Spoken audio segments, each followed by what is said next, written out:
Evening, everyone. It is 6 p.m. on February 23rd, 2026. I'm going to call to order our regular school board meeting here at Woodford County Public Schools Central Office.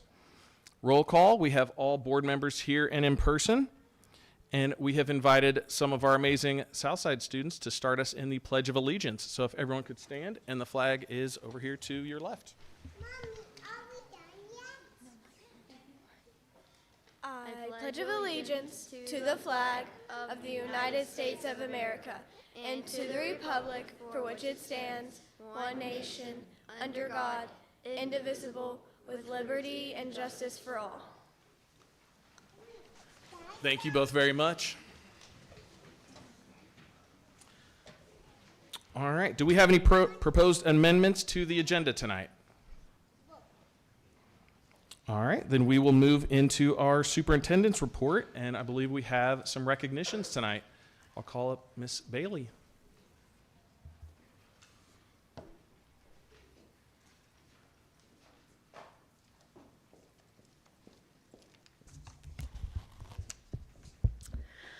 Hi, everyone. For tonight's recognition, we have a very special team. It is the 2026 Winter Storm Relief Team. So, tonight we want to take a moment to shine a spotlight. Actually, sorry, let me get housekeeping out of the way first. I will read the recognition, and then I will go through and read names. The board will be standing here as you hear your names called, and you will stand up, and you're actually going to walk this way. Come shake the hands of the board members, and then Dr. Rayburn has a certificate for you. And then since it's a rather large group, we will meet outside in front of the mailboxes for a group photo. Okay? All right, now for the recognition. Tonight we want to take a moment to shine a spotlight on a group of individuals who truly went above and beyond during the recent snow and ice storm. While the winter weather kept our students and teachers safely at home for several days, our snow storm relief team was out in the elements working around the clock. We want to specifically recognize our custodians, maintenance workers, transportation office staff, and mechanics. For most of us, clearing snow means a quick shovel of the driveway. But for this team, pre-treating our sidewalks and parking lots was just the tip of the iceberg. When the snow turned to layers of thick ice, they didn't head inside. They stayed out there, shoveling, chiseling, and chipping away at inches of frozen ice to ensure our campuses were safe. Because of their tireless grit and determination, Woodford County was one of the very first districts in our region to get students back into the classroom. To our team, you are the reason our doors are open today. Your hard work behind the scenes doesn't go unnoticed, and we are incredibly proud to have you on our team. Thank you for your excellence and your dedication to our students.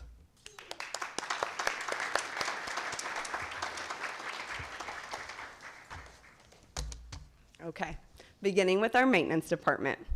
Sherman Green.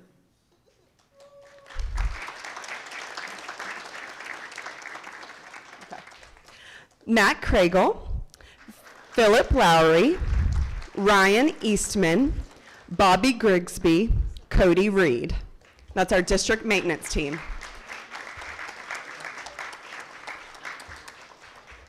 In central office, we have Carlos Villanueva, Lori Clayton, and Lucia Cortez.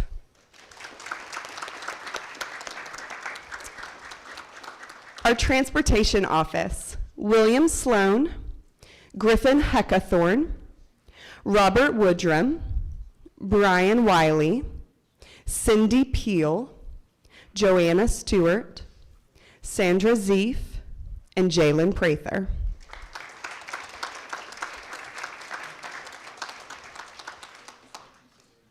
At Safe Harbor Academy, we have Brian Brown. At Huntertown Elementary, we have Aaron Rockwell, Landon Wofford, Joshua Hartzell, and Blanca Martinez.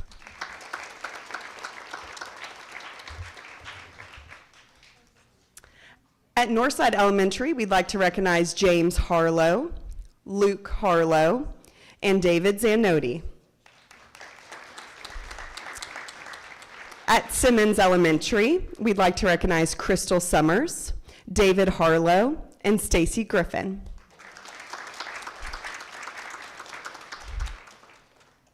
At Southside Elementary, we have Mr. Brian Reynolds, Belinda Beasley, and Edovia Salcedo.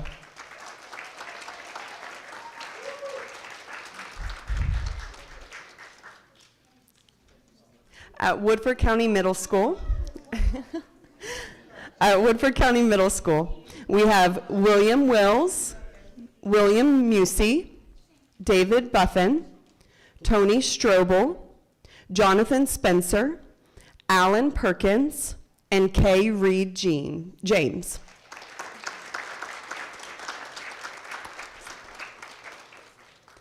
And at Woodford County High School, we have Wade Slama, Sherry Slatton Metcalf, Sean Clark, Shivana Pierre, Michael Metcalf, Josh Downs, Christina Moroz, Helena Camille, Kevin Coomer, and Daniel Yazel.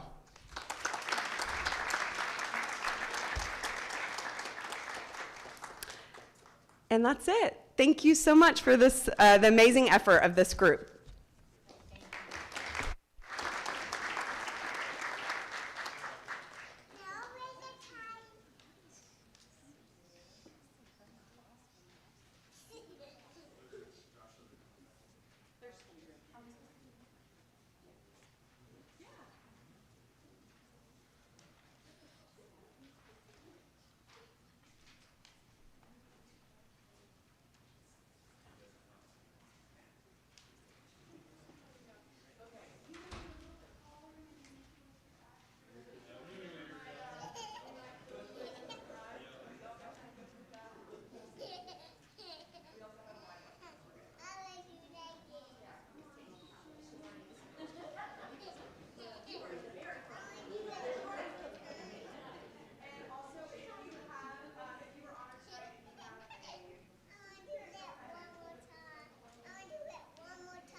Again, thank you so much to that team. It really made a big difference to the students and staff and parents. We'll move into our superintendent remarks. So I have a brief video that I would like to share with everyone that I shared earlier with the high school staff, and I feel like it'll bring a lot of clarity around the budget process as well as the staffing process, and so I would like to share that for my update tonight. Morning, Woodford County High School. Just wanted to bring some clarity around the budgeting and staffing process. You received your preliminary staffing last week, and I wanted to make sure that I provided clear information on how that process works. So, step one in the budgeting process timeline is to pass the tentative budget, pass the draft budget, and that was passed back in January. And then step two is what you just received last week, which is preliminary staffing. And preliminary staffing is calculated based on the projected enrollment in each of the grades in your building for next school year. And then once you get that, each school principal receives that preliminary staffing. We sit down with each one of them and have a pretty intensive work session where we talk about the needs for the upcoming school year. And then step 4 is we will get a SEEK, which is the state funding dollar forecast for next fiscal year, and we will look to see, are we going to have an increase in SEEK dollars, that sort of thing. So this process is, mandated by the state of Kentucky, and it gives us a way to be able to really think about, okay, what income or what revenue are we going to have this year? What are the needs of our students? And to be able to meet those needs while also still maintaining a healthy budget. So then after we see the preliminary SEEK forecast, then we come back and we give each school final staffing. And final staffing allocations will be given to each school principal prior to May 1. And those are based on, once we know more about what revenue is going to look like, what our budget is going to look like, then we're able to, and how we've been able to use all of our funds effectively and most efficiently in those principal work sessions, then we're able to see, okay, can we afford as a district to restore some of the allocations that we originally were not able to give in the preliminary staffing. And then in May, the board passes the tentative budget, and finally the working budget in September. So when we look at those preliminary numbers this year based on the current enrollment in 8th grade and the 12th grade class that is graduating this year, you will see that enrollment has gone from 1,222 to 1,164.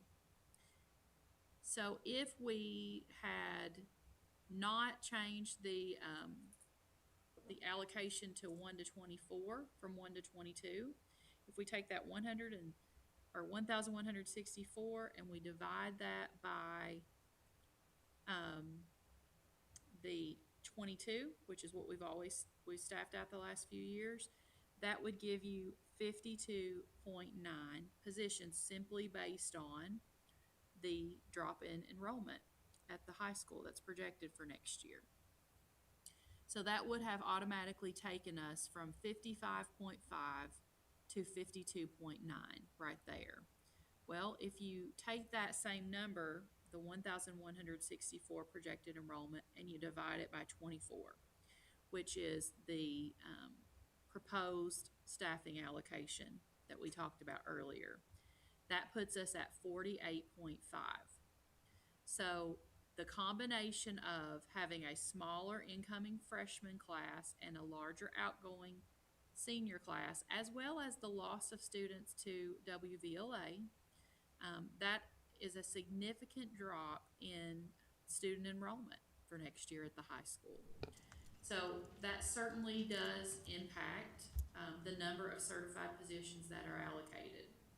I did want to also clarify that policy, which we follow very closely, and then it's those first preliminary staffing allocations, both certified and school level decision.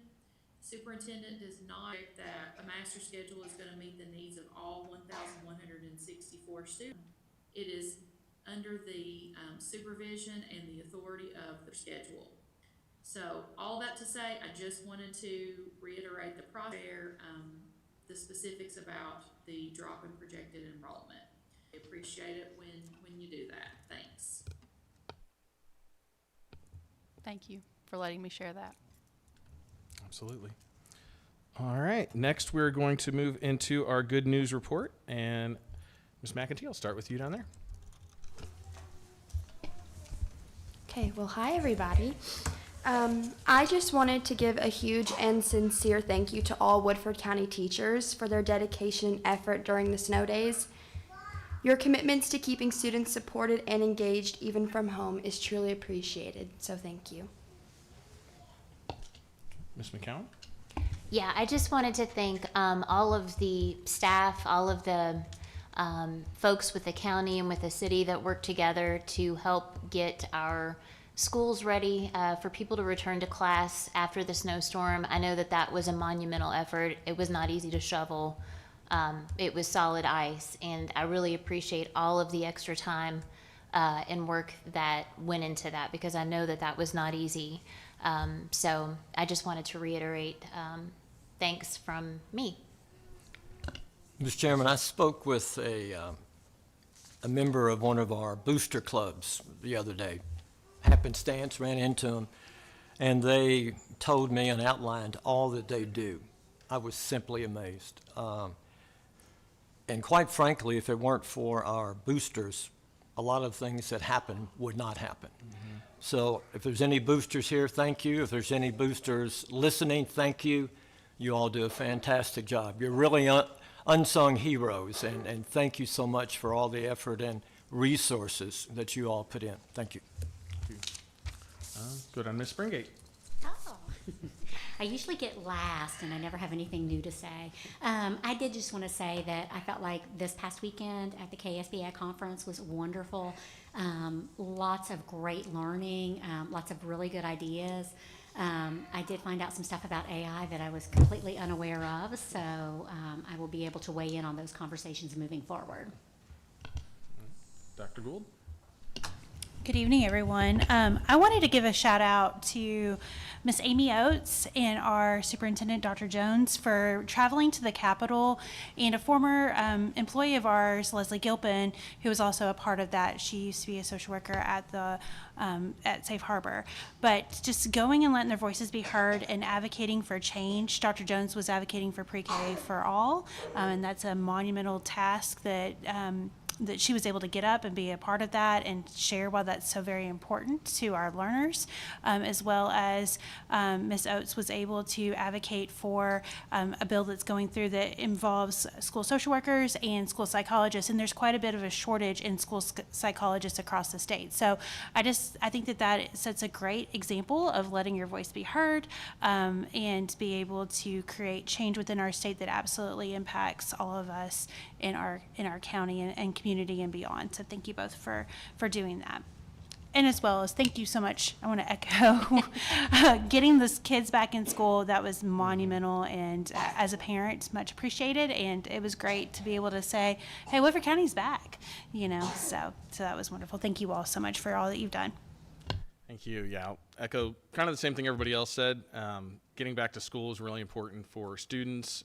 Again, as a parent, having the kids at home, for those of you that were in that situation for a week and a half, it was not easy for everybody. And so very blessed for the relationship with the county, the city, the school district, that we have folks that will put in the work, get out at 3 a.m., drive those roads, see what is safe, see what is passable, and finally get to the point where we can get everybody back. So really appreciate everybody's effort in that.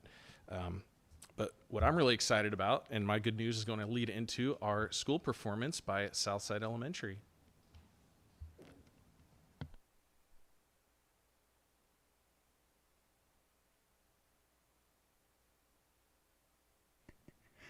All right, there we go. Good evening. I'm Katie London, the music teacher at Southside, and these are a few of our very talented first graders. The entire grade level last week on Tuesday night presented an expo night. So they had been doing some lessons in class with their teachers, project-based learning unit about heart healthy choices, and so we tied their performance of the year into that with a cute little show called Happy Healthy Me, and we presented that at the end of the night after they did activities with their parents talking about all this awesome stuff they learned being heart healthy.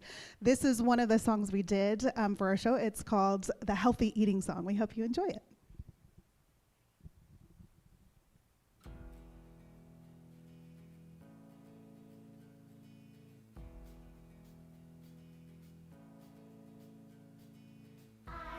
Potatoes, I like tomatoes, apples and strawberries.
Thank you so much, first graders. That was amazing. You all put a lot of work into that, and it was fantastic. Thank you so much.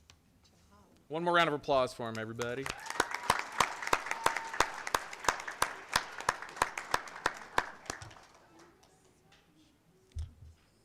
If you are a parent of any of our singers there, take this moment to head out with your children.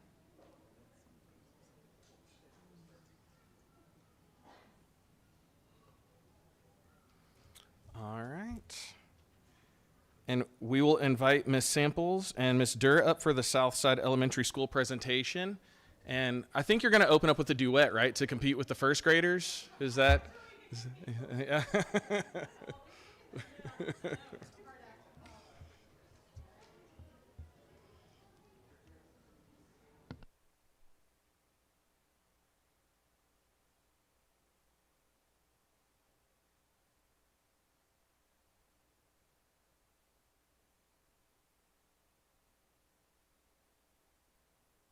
The amazing work that our students do. Of course, we got to showcase a little bit of it just now. So we relish and appreciate any opportunity where we get to share the great things that are happening at Southside. And that was just one small example of that, the collaboration, the hard work that our teachers have with one another and put on every day so that our kids can have unique learning experiences that not only align to their core curriculum and their, thank you, their core curriculum and standards, but also just real world applications and ways to bring back and connect to their community. As many of you know, this is my first year as principal at Southside. Southside has always had a very special place in my heart.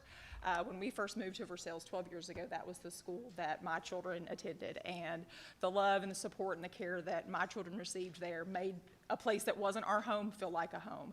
And so when I think about the work that the teachers did to pour into my own children, I was so happy to join that team and work with them to continue that long tradition of excellence. So Ms. Durr and I are incredibly proud of the major initiatives that Southside is undertaking, many of which really began in 24 and 25.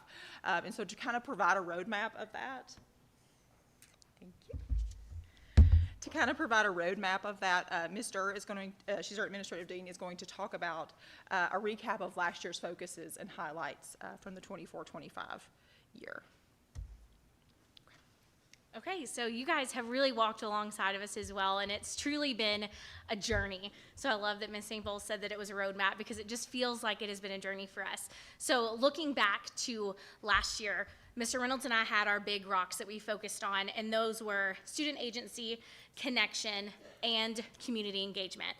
And so we really went down our first road of the journey towards project-based learning and incorporating the houses because we felt like those things truly encompassed all of our big rocks. So throughout the 24-25 school year, we had a tremendous amount of success with both, and we truly felt like it shaped Southside in the best, most positive way. We saw so many positive changes. We saw so many magical learning experiences, and we have just continued with that. So a quick recap of last year and the highlights. So every single student in every single grade level had the opportunity to participate in 2 project-based learning experiences, one in the fall and one in the spring. We continued our partnership with Magnify Learning, and that's continued on through this year, and they were able to train us, so we felt like as a staff and our teachers, we were equipped to lead them through this journey, and it was a huge success because it truly made learning vibrant and meaningful for our students. So we also put everybody in Southside into a house. They were all sorted, our staff. Every student that came to Southside was also sorted into a house. And we felt like our attendance was on the rise. You can see the statistics here. It went from 94% to 94.28%, and it increased to 95.71%. And we truly associate that with that sense of belonging and just excitement for learning. And then with our community engagement, we had lots of brand new community partners that have actually continued on through this year, but lots of people were invited into Southside that made an impact on student learning, but also influenced our students to think beyond the walls of Southside Elementary. So we welcomed lots of local businesses, just to name a few. We had the food pantry, the Veterans Association, VPD, our fire department, EMS, Ball Homes, lots of local government officials. And then we even branched out past Woodford, partnering with the American Heart Association, KET, Miss Kentucky, and even had some state government officials come in and pay us a visit. And so as we work to establish our big rocks for this year, we would have been remiss to not continue that work and continue to look at that foundation. So not only from last year, but also the long history that Southside has had of success. And so as we decided and we talked with our staff, we had one-on-one meetings with our staff this summer. We looked at our desire for innovation, our ever-growing staff commitment to moving forward, taking that feedback. It really allowed us to develop our big rocks for the 25-26 school year. So we kind of use this systematic process of reflect, act, aspire, and it's really kind of become the anchor of what we have done all year. Everything that we have worked through has kind of been under this lens. Of course, we've reflected on the positive, strong characteristics and strong track record that we've had, but we've also taken the time to say, what are some things that we can do differently? What are some things that we can change and add to? And so we've taken action in those areas. And then we've also aspired to move forward in big, bold visions because we think that that's what our students deserve and our staff wants to do. So our big rocks this year have really focused on again, goals related to reflecting, acting, and aspiring, but also looking at our major initiatives, our PBL, our house system, and our professional learning communities. So this really allowed us to strategically reflect on the current instructional practices we have to enhance our personal learning and continuing that partnership with Magnify, which has continued to be so profound and monumental. I'm sure many of you have seen the flag dedication that we had. We have a flag flying high, and that's something that our children can proudly say that they're a part of for not just now, but for years to come, and that's really something that's monumental. Our house system, we want our students to feel a strong sense of belonging and community. I love that that has now spread to not just our elementary school, but all the elementary schools are jumping on that bandwagon. So now we have not just 4 elementary schools, but one family of house students, and so that's really exciting.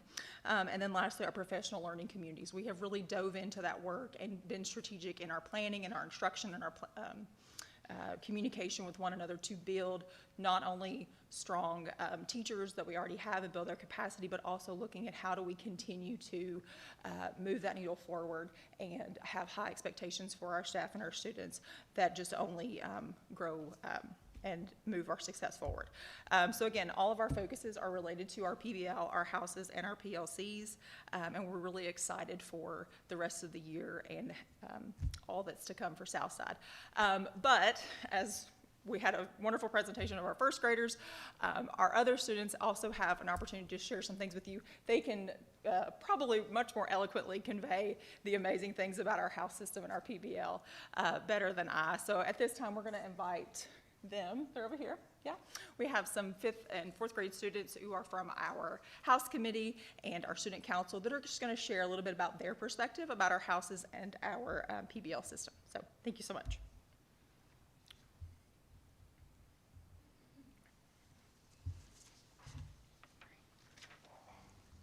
Hi.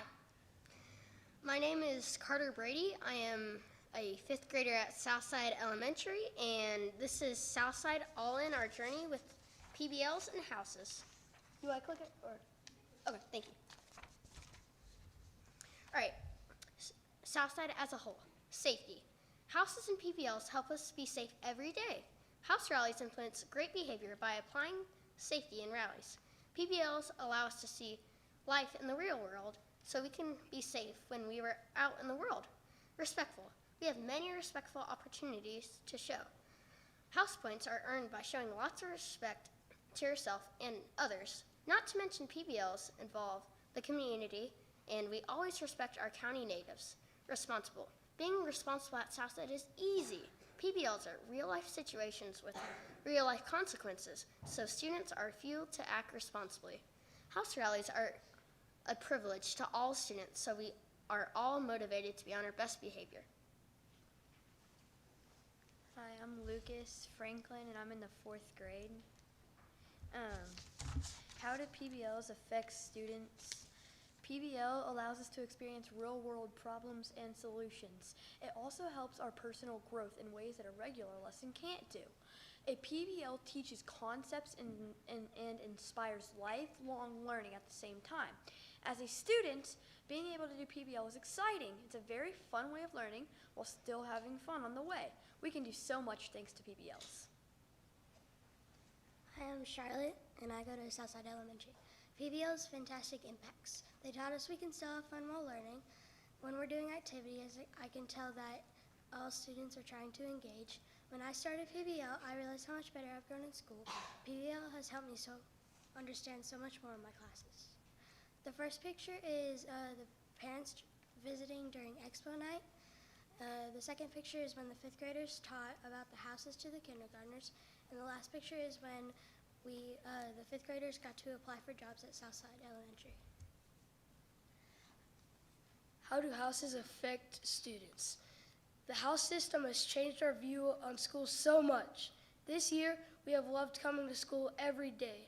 The house system encourages us to push through things even when things get hard. School is so much more engaging because of the house system. It makes us want to learn because it drives us to be our best self. And I'm in the house of Isabendi, which is obviously going to win this year. House system impacts. The house system makes our school a better place by making students want to act better. It makes kids have a better opinion of school and makes it have a better vibe. Everyone works together and treats each other like we're family. We get to help others have a chance to be leaders. Houses in action. This is a picture of when we were sorted into houses, and I'm in the best house, El Turismo. How my school has improved. My school has improved so much, especially from the house system. It is a great opportunity to just let yourself embrace what is really inside of you. I feel like we all finally belong. Our favorite PBL and house memories. Haddix Browning stated that planning for our Biz Bash partners was his favorite PBL.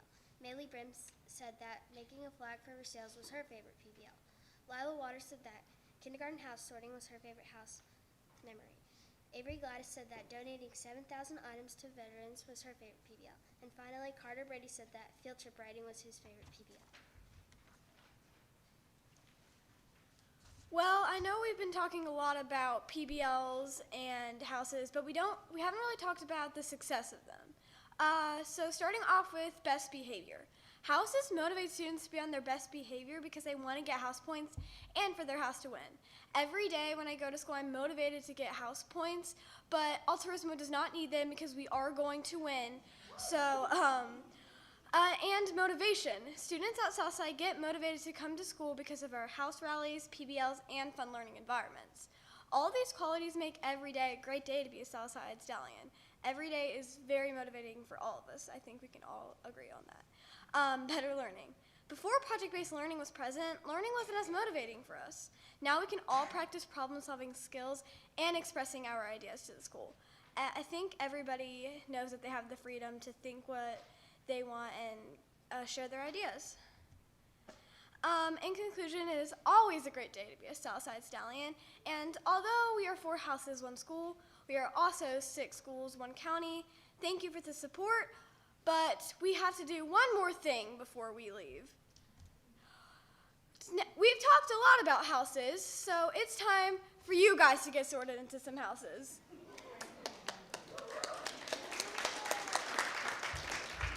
Time to pass out. So yes, this is a fun idea that we hope you will entertain for a moment. And I have to let you all know, that part of the presentation from the students, they created entirely themselves. They have had working lunches to plan this, to present. This has been very much like a mini PBL for them. They knew that this was coming up. They wanted to be very well prepared. They've had lots of great ideas. There were different, they are not the only students who participate in this. We also had an elevation team and a creation team who worked very hard behind the scenes to make the presentation that they have today. The students do also have little thank yous for you all. It was initially for last month when we had board appreciation, but of course that was delayed, so we wanted to go ahead and give you those in person if you guys want to go ahead and pass those out.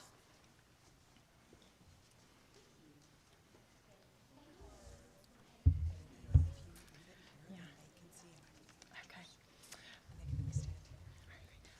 And now, probably the most fun part. As you all know, every elementary school in the district is participating in the house system. So regardless of what community you represent, this is one anchor that can tie you to those schools. So when you go in and visit or you go see them, they would love to see the house that you now represent. We like to say that the house chooses you based upon your characteristics and how it aligns with the house. We do have something for you that will let you know a little bit about your house and its characteristics. So without further ado, if you would love to come up and spin, we would love to have you. Come on in, yeah. Before I spin, I'm going to need somebody in the house to pronounce the name of it for me. Yes. Because they all seem very confused. Okay. So what do we do? Okay, so you're going to spin. Your choices are, and I know we have a lot of representation. Ready? You have to help me say the name. All right. What do we do? Can you stand a little to the side and like do it that way? You're going to spin it. Yep. And just like this little part of the wheel moves. Yep. And we're going to see. Here we go. Give it a good, it's kind of like The Price is Right. All right. We're going to see.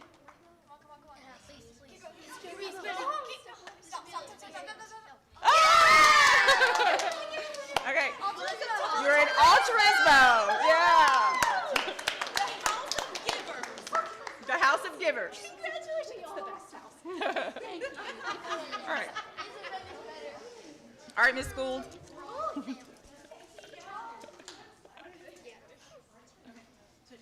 You're going to give it a spin. You're going to give it a whirl. I think you're gonna get on me. I think you're gonna get you on me. Come on.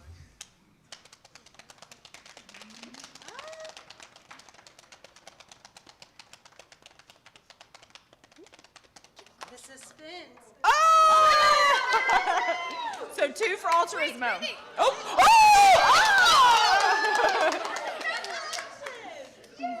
The House of Courage. The House of Courage is this bending. Yes. All right, you're just going to give it a little spin, this little part right here. Yep. Give it a whirl. Yes, sir. Yep. Whoop. I didn't do very good, did I? Here we go. There we go. So it's gonna be a long one. That's right. That was a good spin. You all get tired of doing that, won't you? There's no whammies, so it'll be fun. Yeah. Amistad! Yeah! Friendship. Yeah. Dr. Jones is also an Amistad. Just right there? Yeah. Here we go. Spin it very hard.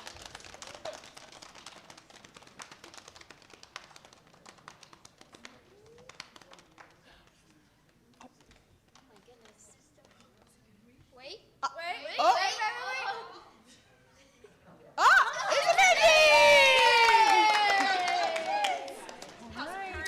All right, full transparency. Okay, Mr. Wickler. I have a daughter that's in Altruismo, so I will either be an ally or will be a house divided. That's so right. We do have a few houses divided. That's okay. And Millie, you have already been sorted, yes? I am already in a house. I am an Altruismo. So, yes, it is the best house. I agree.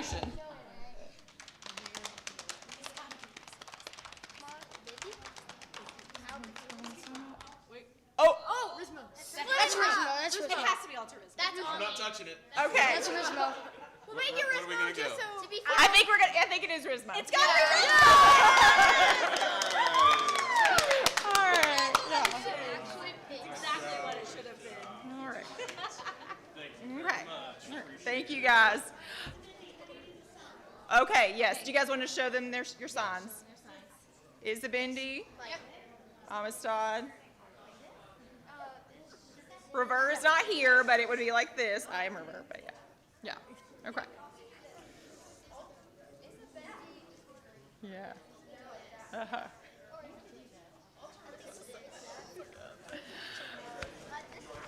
Do ours. There we go. Okay, I love ready? that. Woohoo! Very good. Yes, yes, yes.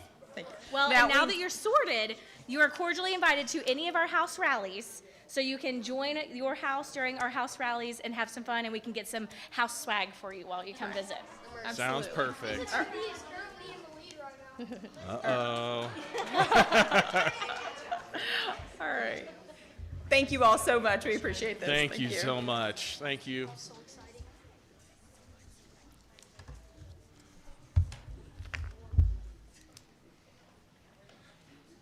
I love it when we incorporate fun into these.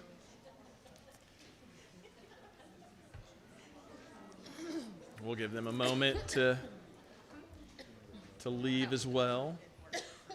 How do we follow that? I mean, good luck. Yeah. We have numbers and charts. I don't know. All right. Well, we will move into our Explorer Time Company, or ETC, presentation with Ms. Johnson and Ms. Sullivan. Hello. Hi, I'm Kim Johnson. I'm the Community Ed Director. This is Ashley Sullivan, my Program Manager for ETC. And we're here to talk to you a little bit about ETC. And as you see on your screen, I think, talk a little bit about the past, present, and the future of ETC. And I'll let Ashley talk a little bit about. Hang on, we're not working. Okay. He doesn't have it up there yet. Okay.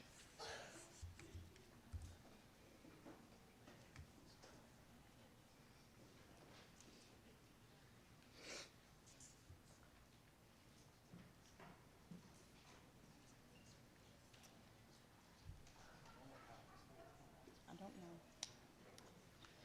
Maybe the tech guy can help us. I did. Okay, there we go.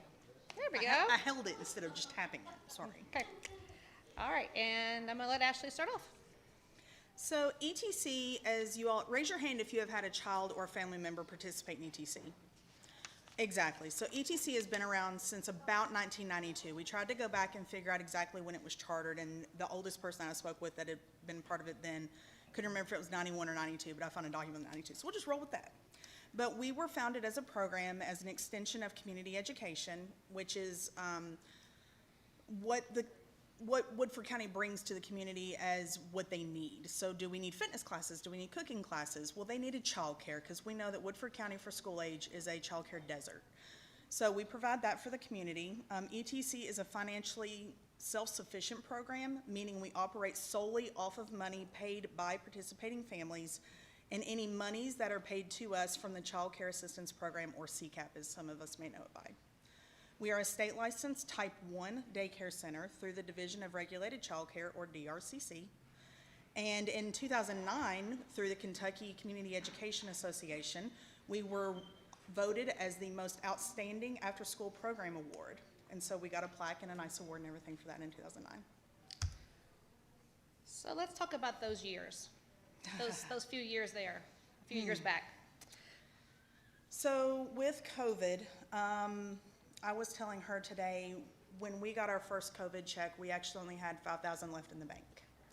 And for us to be completely self-sufficient, the next payroll that rolled out, I was freaking out a little bit because I was in the program manager position at that time. So when we got our first check of $45,000, I did a little dance. Well, through that, the CARES grants that we got only paid for certain things. The ARPA money that we got only paid for certain things. With that, it was mostly employee wages, if we had facility mortgages or rent payments, facility insurances, employee portions of employee benefit insurance, and consumable materials, including food and cleaning materials, that were included in the original CARES money. With that, we got a total of $885,000. The second round of money that came through was from the American Rescue Plan Act, or ARPA as we refer to it. That money could only be used for employee wages, fixed expenses like facility rent or mortgage, facility utilities, insurance premiums, personal protective equipment, cleaning supplies, or food. Updates to equipment necessary to meet COVID protocols, so any modifications we had to make to our facilities in order to be able to operational during COVID.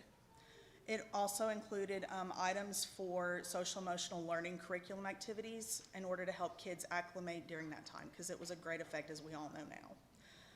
Those grant monies that we got totaled a separate $859,971. So in total, we got a significant amount of money paid to us through the COVID grant monies.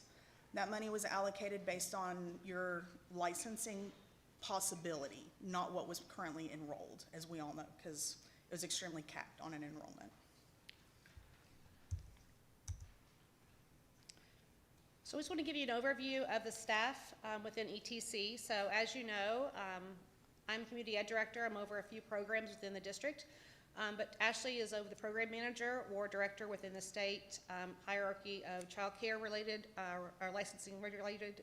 She works a 260-day contract, 8 hours a day. She's over the program in general and handles the day-to-day operations. We have site coordinators at each one of our elementaries, and they handle the day-to-day operations within their 7.5 hours, and they are 185 days.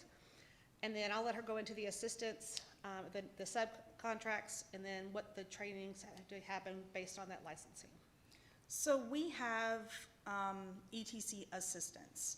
The only variation between those are some are contracted and some are non-contracted. We don't really consider them a sub, even though the district classifies them as such. So a contracted staff member must work their contracted 4.5 hours a day. They are given the option for the benefits package that the district offers because they work over 4 hours.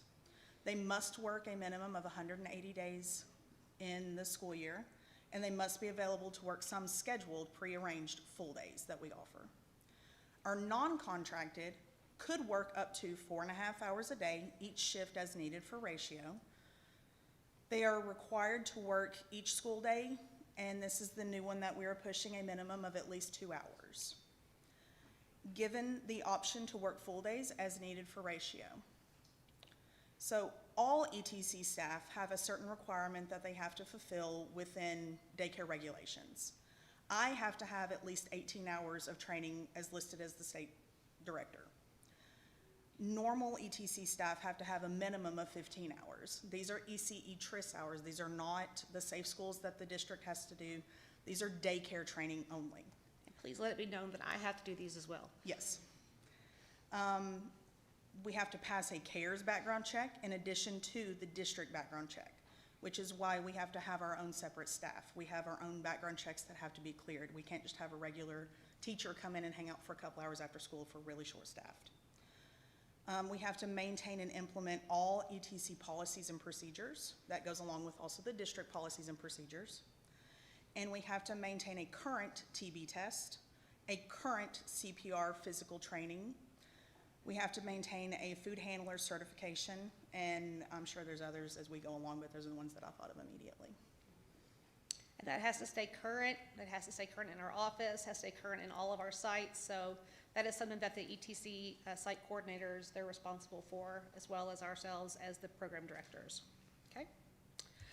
All right, so a little bit about our tuition, so versus state funding. So totally, right now we have around 270 enrolled in our program over the 4 elementaries. And right now we're only getting about 17 kids that are receiving state funded, so that's CCAP. And I'll have you know that we are only a half-day program. That's only $11.50 that we're receiving in funding per day because of a half-day program. We do not have a full-day program, except for on those full days that we are open, which aren't that many. But as a reimbursement back to us, we only receive it $11.50 for that. Okay, and it could be even less depending on what that family actually qualifies for. So non-state funded, those will be the families that actually pay us each month. About 253 families. Okay, so the majority of our funds come from our families that pay us each month. All right, so let's look at our history on what we've been actually, our tuition history that we've been over the course of the last several years. So we couldn't really find exactly when this started because we couldn't go back that far, couldn't find that information, but up until 2018, we were charging per child monthly $157.50 plus there was a sibling discount, and we were unsure, we couldn't really find documentation of what that full rate was. In 2018, there was a 50-cent increase to $158 per child, which is monthly with a sibling discount, and also unsure what that full rate was. We did that up until 2020, where we increased it up to $200 per child monthly with a 10% sibling discount. So if you had multiple children in our program, it was $200, and then that sibling discount was at 10% off. And then we charged $40 per day with no sibling discount. We have not had an increase in tuition since 2020, but go back to what happened before, okay? Right after that, we had a lot of money coming in that we used. We knew that we were going to have a tuition increase at some point, okay? So I want to give you a history of where we have come from, where we are right now, and where we want to go in the future, okay? Yep. So I want to, Ashley, because she is our day-to-day income expenses person, she really goes into the details. I really wanted to show you all what over the course of the last basically 10 years, our operating expenses have been and our income from families have been. So you guys can really see what has been going on for like the last 10 years. So our goal as ETC is not to be a for-profit organization. We are here to provide a service for the community, but we need to at least break even. Otherwise, we're going to run into a deficit, as you can blatantly see between our red and blue columns. We hope to maintain a contingency fund between 4 to 6 months. If, God forbid, something happened and the state come in and shut us down, I still want to pay staff. It's not fair to them in case one thing goes wrong. Or, knock on wood, we have another COVID problem. No. Right. Move on. But with that, we did add together 2020 to 2023 as grand totals, because between the grant money that we got, it came out of certain funds. It was hard to dictate, what was where there and how to add it together and how it melded in. So between 2020 and 2023, we used all of our grant monies that we got. 90% of that was put towards wages. I was instructed at the time by the financial officers that putting most of that money towards wages was the best bang for our buck, if you will, on how to get the most length out of that money. And don't forget, we were very limited on how we could use those funds. So we used those funds and took that money and bought what we could with that money, and we basically bought all the things that we could that we knew that wouldn't expire per se. We're still using Band-Aids I bought with COVID money. So, okay. So we took that money, we bought the things that we could buy to use that money up, so we wouldn't use that money or use money in the future to buy those things. Yes, which allowed us to create looks like a large contingency fund with monies that parents paid, because we weren't having to use that until after specific money ran out, and then we used it towards food. We used it towards, different markers and crayons and day-to-day consumable expenses. So back in 2016, you can see our operating expenses were under what we were bringing in. The next year, pretty even, and then it started to kind of go. It started changing. And then after COVID, as you can see, it really made a difference between the income and the operating expenses. All right, so this next one really takes this into percentage of the income over expenses over income. As you can see, that percentage really sees that 1-to-1. So in 2016, we only used 84% of the money that came in. In 2017, we were break even within a few dollars. In 2018, we started eating into the contingency that we had built. In 2020 to 2023, we used 86% of what came in. That's including all of the COVID funds. Between that and 2024, we also had a pay increase for our wages because we had to start competing with places like Kroger that had increased their wages to get people to come back to work.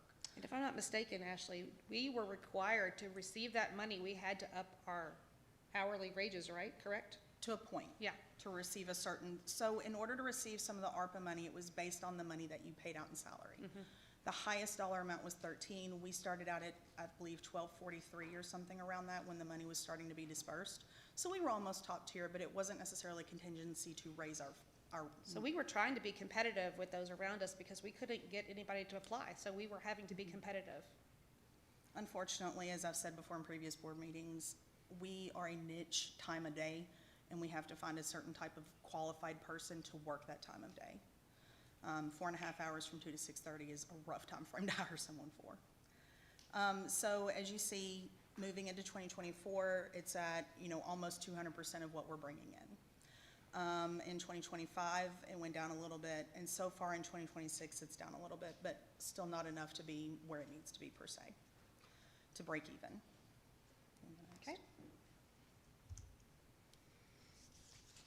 All right, so looking for the future.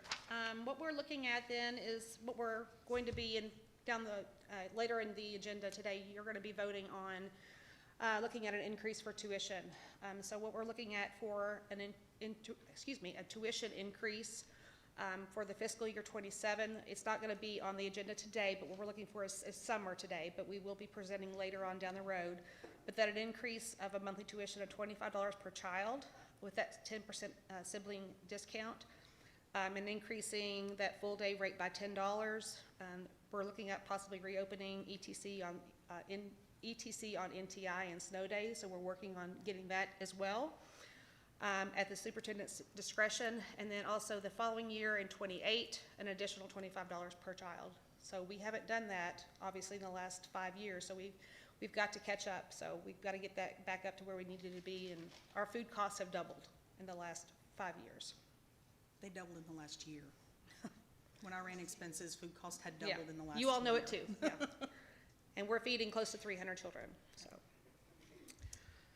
All right, so as I told you, those are some upcoming updates, potential updates for us. We're also looking at handbook updates, looking at discipline and behavior sections within the parent handbook, modifying the employee handbook coming up. I told you about the NTI and snow days. We're looking at some adjustments there, at a possible second plan for that as well. And then further discounts possibly for employees. So we're looking at some other things that we can offer to be a little bit more well-rounded within our community and within our school district. But here's what you're going to be voting on today. No, the picture didn't load. Oh, all right, well, there were some pictures there. So later today, in your agenda, we are proposing an increase to the tuition for our summer program from $40 a day to $50 a day. So it's a $10 increase from $200 a week to $250. And I think we want to comment a little bit about what we saw in some around the county too. It's pretty comparable to, this is what most families are paying per week right now. So we need to be a little bit more, we aren't making any money. We're not trying to make any money, but we just got to make more money so we can keep ourselves afloat. Otherwise, we aren't going to stay afloat. Traditionally in the summer, we've always taken a deficit. We've never had as many students as we needed in staff to make sure that everyone was well cared for and everything was taken care of.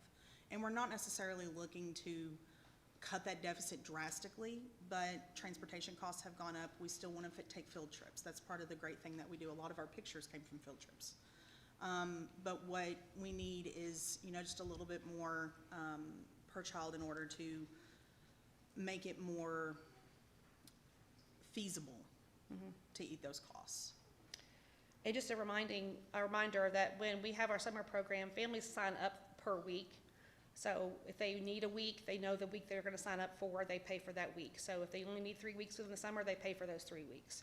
They don't pay up for the whole summer. So it's per week that they sign up for. And because of that, we do have a deposit. A few years back, if you were on the board, we did institute a deposit, and you all approved that. And we are asking for an increase from $50 to $60 for that deposit. So, any questions? I've got a quick question. Sure. So with the COVID money, did those funds go to increasing pay for staff, or did it go to hiring additional staff, or both? And so then when the money. Our ratio in every group went from 1 teacher to maybe 25 kids, which is what our 2nd through 5th grade is legally allowed to do, to 1 to 15, which was what our kindergarten and 1st grade is legally allowed to do. So we went from being able to take 25 children to cut the cost of that one person's wage to 15.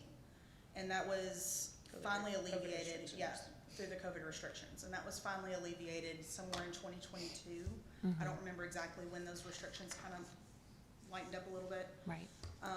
But when we were finally able to accept more children in and do more with it, we increased as much as we could with the kids. And to be honest, we still have a wait list. We have a wait list at some schools and some groups. It just depends on, what we can do with what we have with our staff. And with the COVID money, we put it towards, one, the pay increase to become as competitive as others to get a better quality person, so we're not spending time and time and time again hiring. I had come before earlier, I don't know if you remember or not, to ask for an assistant, because I had done over 180 interviews in 1 school year. And that facilitated with a staff of like 20 people at that time. And luckily, because we have raised our wages, we have retained our staff. We have 2 or 3 that might have a better job opportunity for a full-time job come along, and they might leave us, and we have to fill that position. But outside of that, we've been able to maintain our staff for the last couple of years, and it has been amazing for our training. You know, you say it once and it's retained, and you don't have to go back and visit it again unless it's a brush And up. our kids. And the kids, and and the consistency with our kids.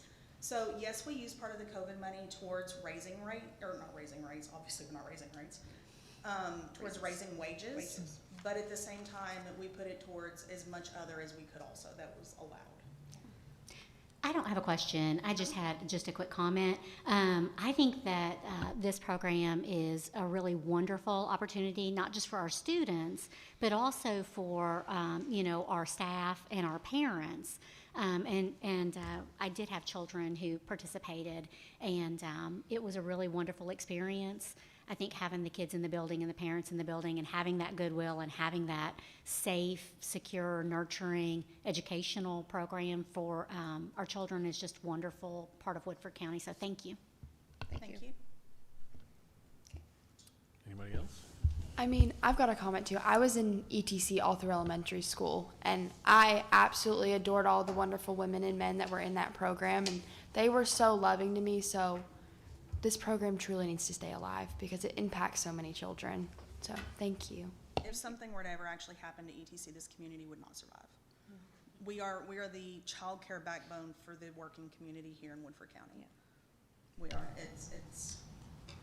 And we want to keep it going and keep it growing and keep it thriving. So, and that was really the consensus when we were talking about this program was the people that reached out to us, like, whatever you've got to do to keep this program going, keep it going. We have to have this program. So.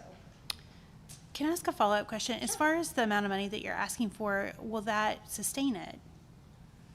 For which part? The For summertime or the for both, like with the increase? So the summertime, it will just be for us to just, like I said, we like she told you, we don't really make anything. It's just for us to make some extra because of the cost, things are going up. Now, when we put the money ahead, I told Dr. Jones when we were looking at this, and we knew that we were going to have to increase rates because we knew the money that we had received through COVID, that it had basically floated us for a few years, that we were going to have to go before the board to do an increase. This would have happened 2 years ago had we not received or if COVID had not happened.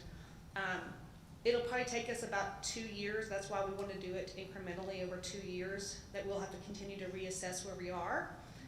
But we're going to be looking at other costs to make things more cost effective within our program, but not put all the burden on families right. as well. So that's why we're only going to increase it by $25 the first year and then kind of reassess where we're at. And then look at another $25 the following year if we need it, or see where we're at. But that's kind of what we're looking at right now. And what would you need to be to expand services for those areas that, like the different schools that have wait lists? Because I know everybody's like, got to sign up for ETC now, the stress. It's a staffing. We can only so according to state regulations, it's 1 child per 7 square feet. So you can only have so many children in a space at that size. We operate out of cafeterias, so you're kind of limited to the size of the cafeterias. Luckily, the places that we have wait lists are due to the way we have our groups structured. So at some schools, for instance, at Southside, we have 7 groups for 6 grades. 7? We have kindergarten that has 2 groups because we had so many students on a wait list. We hired another person, started another group. Same for 1st grade because last year was so large. So they have 2 1st grade groups. 1 second, 1 third, and then a 4th and 5th because at 4th grade, kids can go home on the bus by themselves. Right, absolutely, yeah. So our numbers drop, which is fine. We expect it. It's part of the program. But with the way that we have the groups set up and everything, it just kind of depends because at Simmons we have 3 groups. We have a kindergarten and 1st, a 2nd, and then a 3rd through 5th because of how the children enrolled. So with that, we can only have up to 25 kids in that 3rd through 5th because that's the age range. And so if we hired more people, we had to make sure that we have enough kids on that wait list to justify the wages of that other person. Yeah, makes sense, yes. Because for every person that we hire, it's at least $15,000, between $12,000 and $15,000 if they're contracted or if they're sub. Okay, thank you, I appreciate that. Sure, no problem. I mean, I appreciate the approach you're taking with this of just trying to incrementally raise these rates as needed, looking at your volume, looking at your expenses. So, I mean, to me, it makes sense, and it doesn't look like it's going to be a huge burden. It looks like it's really necessary. So. And I will say, the COVID money that we received, I want you all to know that we took that money, like I said, and we used it for the things that we only could buy. And so we did a lot of things. We did a lot of improvements. We took a lot of things. We replaced a lot of things that we could take that money, so it didn't come out of our bottom line. So we took that money and we used it wisely to buy food for our kids, to buy furniture, to buy supplies, to buy all the things that we could buy with it so that we could improve our program. Now we're on the other side of it. Now we've got to look at where we are now. So, thank Anybody you. else have any other questions, comments? Okay. Thank you so much. Thank you. Thank you for everything you do. Thank you.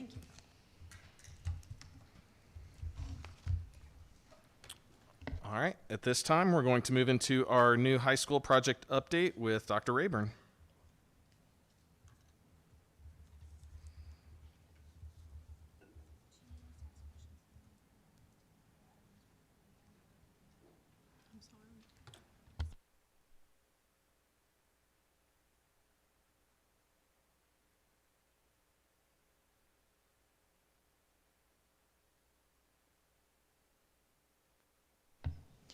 Good evening, board. Every time I'm not patient enough for this thing, and sometimes it just takes just a second. And so I hit the button before it gets started, and then it just doesn't happen. Can you make sure I calmly just go? See, I knew I was going to walk away. And then it was going to decide. It's a little sluggish this evening. It's been recovering from snow as well. There we go. All right. All right, board, we're going to talk about the high school update. On your agenda this evening. You have 2 items to go over, so we're going to give you our recommendations, talk about what we have, so that you can make an informed decision when it comes time to make that call. So here is our current balance for our high school projects. This is combined between the 2 balances. Remember, the one balance is in the negative, the other one is in the positive. It's a collective whole that we will clear up once the BG is finished, and we have to go through and clean that up. We'll clean that up all at one time before we submit it to the state. So this will equal out to be 0. So it will not be $1.7 million in the hole. It will be $0, and the other one will reflect the change at the top. So we have currently about $787,000 in our contingency fund for the new high school. So you have the first item on your agenda tonight is the proposal to extend the parking at the high school by 100 spots. This is a gravel lot of sorts. This is a compact gravel lot that we are adding to the back of the high school. In the student parking area, there's a big open spot. We're going to add that area right there. It will be gravel. It will not be blacktop. If you wanted blacktop, it add about $100,000. That's what the quotes have come back. Dr. Jones and I chatted. We just don't feel it's feasible to make that option or to provide it to you all because it's so expensive. But this is the base layer that they would be putting down to lay gravel or to lay blacktop over top. So we're going ahead and laying the foundation to where that if we want to later come back and add blacktop to that area, all we have to do is put the blacktop on. We don't have to redo the whole thing. So it's not gravel like you would see in a driveway. This is compact gravel that's been compacted down. They will take a roller over top of it to force it down. We might be able to put lines in place. But the high school has a plan for if we can't put lines in, the lines will just wear out over time because it is still rock that we'll have. So this is the first contract, and these are all the same quotes that you received back in December when we gave them to you. I'm just bringing them back up to your front. We checked with every contractor. These bids are still good, and nothing has changed. So $60,000 for bid 1, and then $121,000 for bid 2, and $62,000 for bid 3. So we did a comparison and did a contract, bid contract rubric where price was the top, and then everything else down was based off of the bid package that we sent them. And you can see that we actually did take the lowest price bid for that, and that's what we're recommending. So as a district team member coming to you to recommend, we are recommending that you take the P&R construction bid for the $60,000 to make those additional 100 spaces in the back of the parking lot. We've talked a lot about the spring box And I want you to know I've got some pictures here and a little bit of a video so that you can kind of see. We are recommending not to approve any going forward movements with the spring box, to just let it die, because we want to allow the maintenance staff to mitigate it. We can do this. We can put a nice French drain down there and channel the water. There's a drain, so let me just show you, okay? So on your screen, you're looking at the spring, and it's already had a natural path since the creation of the high school and the bus loop that has created itself this nice little trail that goes right down to the bottom where there is a drain. We can just take that and put it into the drain, and away it'll go. And so we'll just create to where the channel goes down as we see fit. This is in December. Actually, no, this is January. There's a little bit of snow on the ground. This is before we had the snowmageddon that came through. But you can also see this is a picture taken inside of our Apple Maps. The spring path is on the map. It came from the satellite picture. And so at the top where the arrow is, right by this sign up here, is where the spring is actually located. It is not impeding the drive. So I took this video to help with traffic when we first opened the high school and didn't realize it, but we could see the spring right there too. Like I said, it's followed the same path to this drain, which is right here on that. So there's a drain there, we can just drain it. So we're recommending not to do that. All right, any questions? Yeah, we can. We're voting on this later, but Yeah. I think since we're talking about this now, it makes sense to talk about it now. I'm very interested in this fact that we don't need the spring box, because I think the cost was around $75,000 or something that it was quoted. So where this bus is coming up, they were gonna have to cut through the concrete and the blacktop there, put the spring box there, and then refinish the road work there. And it's not ever come close to the road. So.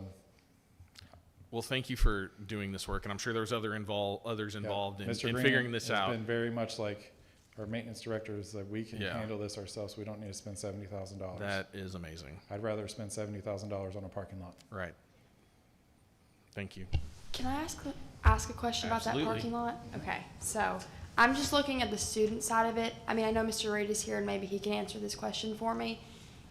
I'm just thinking on the side of, that's gonna be 16, 17, and 18-year-olds in a gravel lot. I'm just thinking, how exactly are we going to organize that where it's not total chaos and gravel being slung everywhere? So I had that same thought. Okay. I did. Because I sling gravel in my own driveway, so I'm just thinking. It is not gravel like you think in your Okay. lot. Okay, like it's almost concrete is what Okay. it is. So it's compacted and compressed down. Mr. Reed? Can I ask you a question?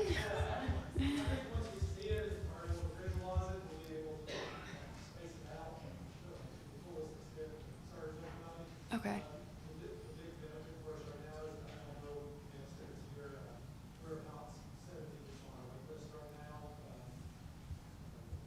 Did you say 70? Yeah, 70. 70 students on wait list for parking spots. Oh yeah, my Okay. parking spot gets taken every once in a while. I know. Millie's ready for it. Mhm.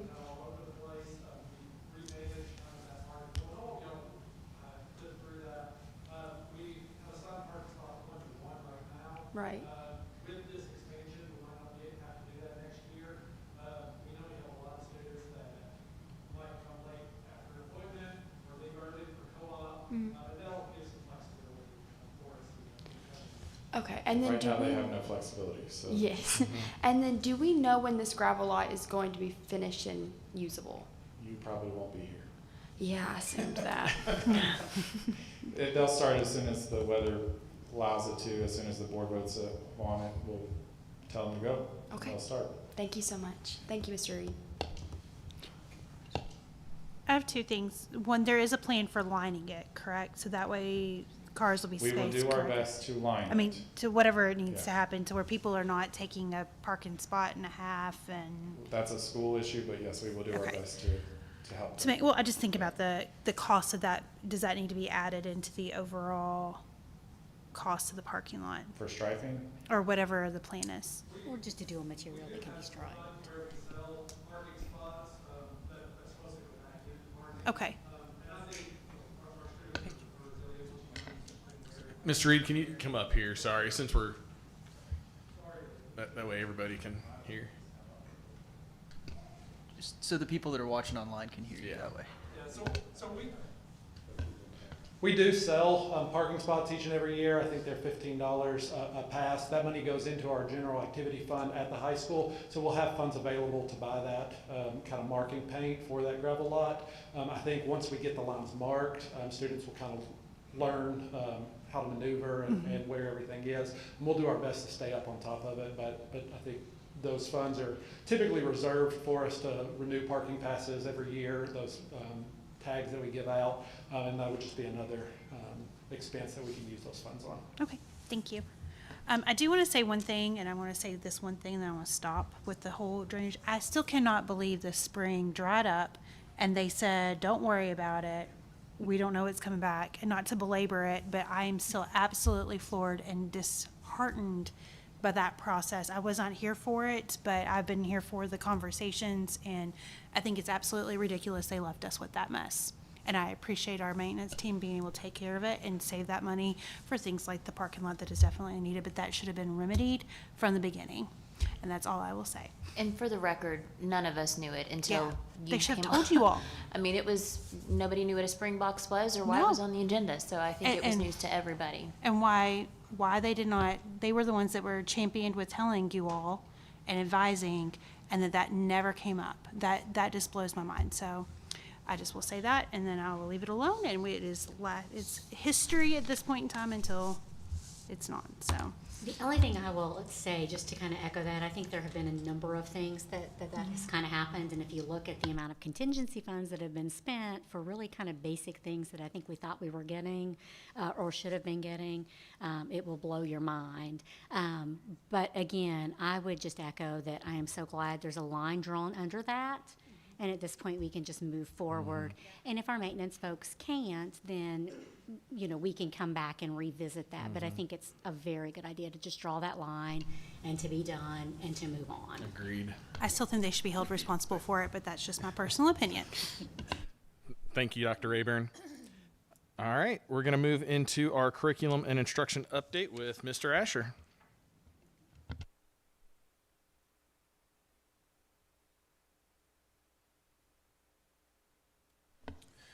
All right, we spent an extensive amount of time going over a lot of data and information just a couple weeks ago. So basically what I'm doing tonight is following up on some of those questions you had. Well, I don't have every aspect or area that was requested, still working on those. I do have quite a bit here.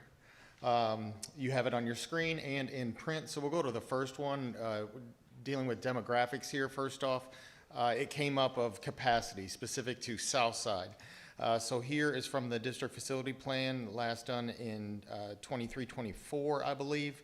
So Southside's capacity, you'll see there at the bottom right, at 650. Their current enrollment, or what it was when I pulled this for that meeting just a couple weeks ago, was at 532. Obviously, the capacity, this would be the old, or this high school, this building that we're in right now, it was at 1333. As Dr. Rayburn, our new high school is 1,400 approximately. Moving forward, we looked at student demographics, the pie chart on the left-hand side, the columns on the right, and there was a question about some longitudinal data in regard to both of those areas. So if you'll go to the next one, you'll see student ethnicity trends there. Our Hispanic population has been the one to increase the most. I thought I had those exact numbers. It's a little bit hard to read there, but I believe that last orange dot, we're at roughly 18%, where you see most other populations pretty stagnant. There was a decrease in percentage of white students currently. Moving forward in the different categories, you'll see here from 21 all the way through last year. This was off school report card, similar to what we were looking at district to state on achievement data. Same thing here with populations. Couple things to note, an increase From 7.5% English learners back in 21-22, we're now at 8.3, although you'll see that is a trend in the state as well, and we are dead even with them at last year's data. Pretty stagnant or close range with our free and reduced percent and economically disadvantaged. We are up when I pulled it. For current year, we are right at 49%, but that does fluctuate. Moving on, percent students with disabilities, you'll see an increase, although obviously pretty steady, holding at 16.8% over the course of 3 years, but below state average. And then percent homeless, big increase. We're just speculating on that right now, whether it was a reporting. It could potentially be folks displaced due to the flood during that school year, but you'll see an increase there. We do have funding, title funding that is dedicated to help support those families, and Jill Hargis works in that area. And then finally, percent migrant. This is related to one of my requests tonight. As far as adding another position, you'll see there a very drastic increase and well above state average, hence why we are getting additional funding in this area.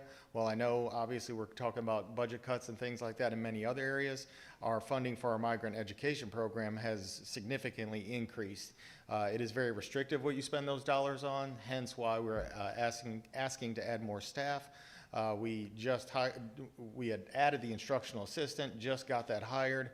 Tonight on the agenda is to add a recruiter advocate, because what you realize, and I presented on this several months ago, it's not just academic services. It runs the gamut from birth to adult in terms of health department, health needs, food needs, all of those things.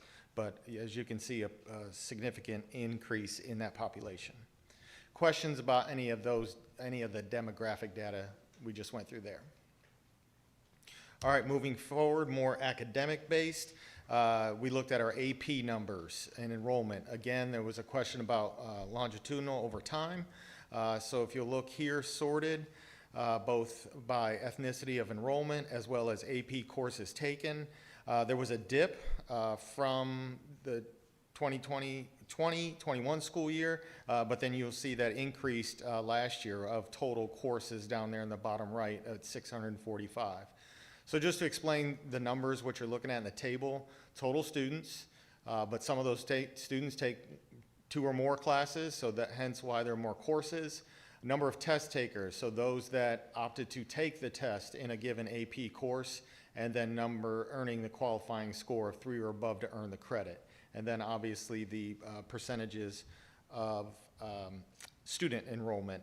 A marked increase in our African American population taking AP courses, pretty steady in Hispanic, steady with our white population, so not a whole drastic movement there with the exception of African American. Same thing on dual credit. I think this is the last one I have to go through. Same layout, students, and then taking multiple courses. Nearly doubled from 2021, where there was 566 courses. Last year we were above 1,000. So there was some discussion about which path students are taking, what they're taking opportunity of. You can see here a definite increase in dual credit. Also a lot more offerings there and partnerships that we've been doing to expand that in all areas. So the columns there represent a pretty steady incline that year after year keeps going up.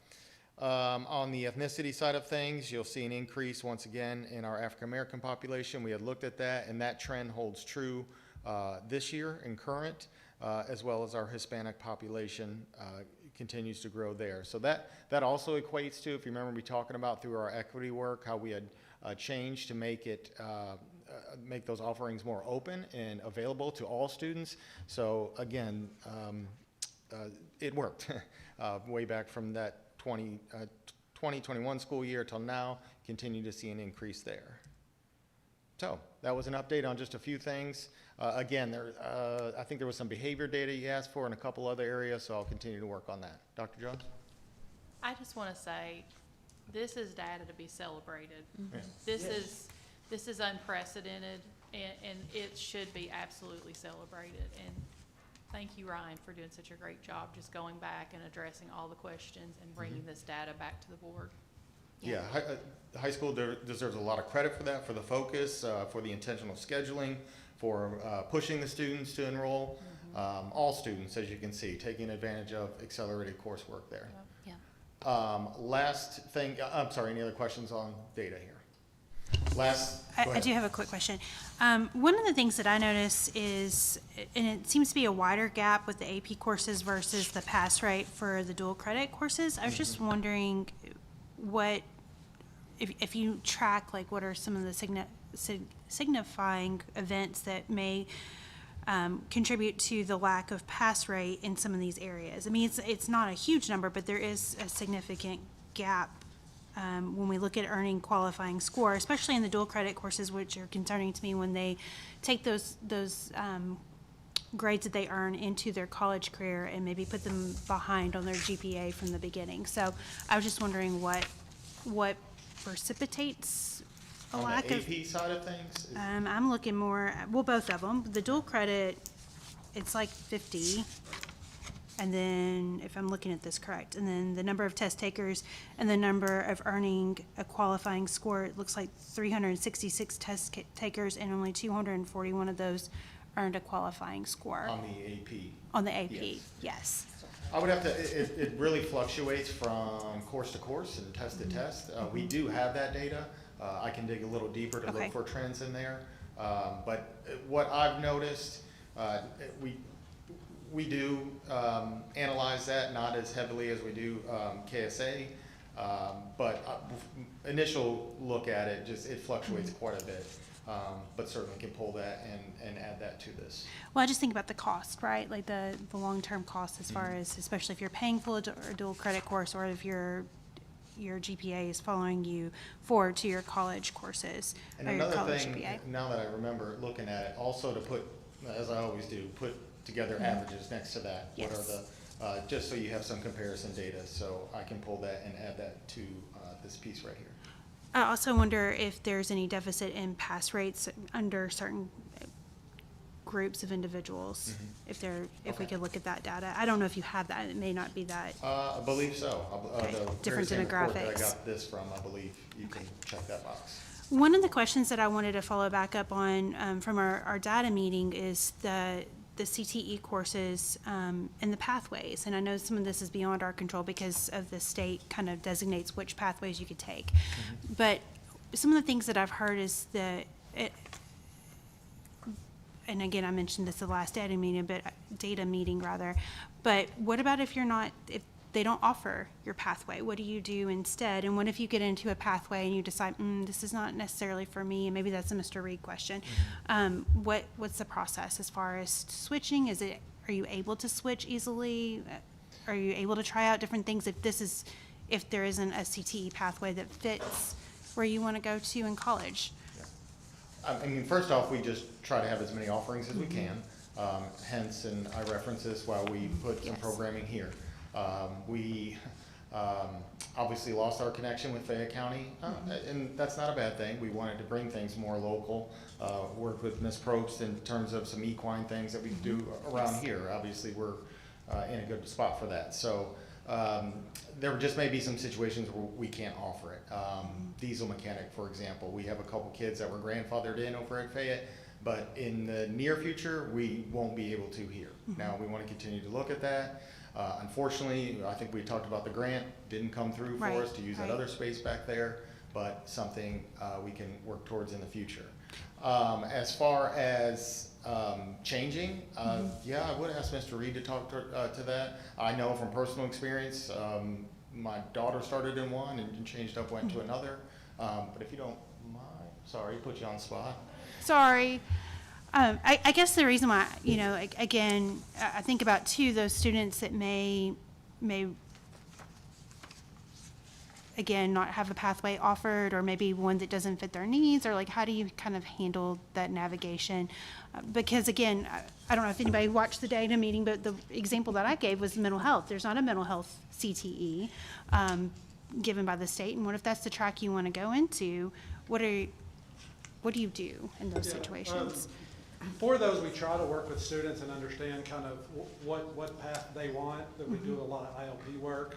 And we're trying to get better systems in place to coordinate that. And we might not ever have anything that directly aligns, but we could have something that kind of parallels. Okay. So for mental health, we have an education pathway, we have health sciences.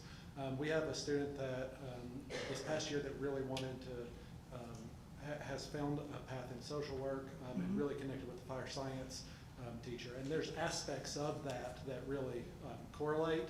And so we're able to talk with our teachers and really help foster kind of that passion area within the programs that we have. So that's kind of been the real focus that we've tried to start. As far as changing, we're always open to that. That's one big benefit. I know you'll probably hear a lot about our schedule, and as you've seen, that's a big concern for us. And those multiple opportunities create the opportunity for students to really explore different things. At the end of the day, we do want students to try to find a path, become concentrators, become completers, because that only helps us grow our programs financially and be able to support more offerings down the road as well. Thank you.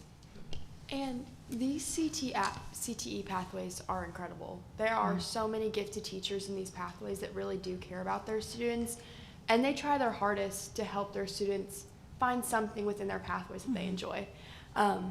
I sometimes tend to not make up my mind very easily. I was in 4 different pathways before I found one that I loved. I was in the agri-science, I was in culinary, I think I was in an art pathway. There was something along those lines. But then I found media, and I have truly had such an amazing time with Mr. Cooley and the cinematography pathway. I mean, it even helped me find what I wanted to do with my life and my career. So these CTE pathways are truly unbelievable, and they do help a lot of students, so they are very beneficial at the high school. Well, and I love hearing your story about the flexibility, because that's what I worried about. Like, if you get on a path and you decide that you don't want to be on that path, having the chance to change and find your passion and maybe lead to your post-secondary career, whatever that may be it college or straight to the career path. So that's great to hear that you have flexibility in that capacity. So This is why we have a student representative on the Yes. school board. Which, Love having a shout student out, rep. not every district has that. I'll just say that. That's something Woodford County does, and that is not always a given in every district. So any districts listening, that is why we have that. So thank you. Anything else for Mr. Asher? Yeah, just an update, and I emailed you earlier. We are going, I said this probably beginning of the year, we're going through an accreditation process through Cognia. So that big date is March 26th. It's a virtual meeting. It's very different anymore, so it doesn't require on-site visits, things like that. But they asked that 2 board members attend to, 1, hear the presentation, and then they interview the board about their role basically in continuous improvement. Did ask for board chair, so I sent you the information, and then if you're able and or help me recruit other participants for March 26th. Okay? And then after that, we'll be receiving our report within weeks, so I will certainly it'll be a whole extensive on all of the instructional standards, as well as competency-based education, which are portrait. So we'll have a great outside look and evaluation of our systems in that regard. I just had one quick follow-up. The data that I had requested about the total numbers of certified and classified staff, hopefully we'll be able to get those over the last 5 years, just so we can kind of see trends, if the numbers have increased, if they've increased significantly in certain areas, that kind of thing. So Yes. thank you. All right, thank you.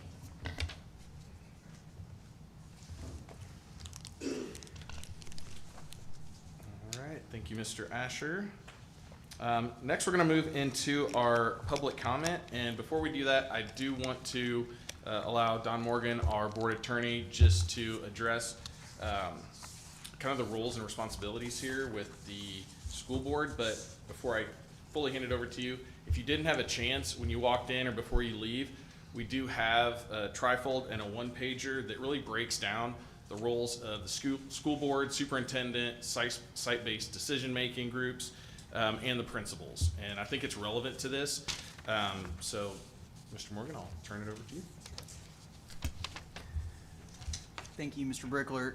So, I know there is a central office reorganization that's on the agenda tonight.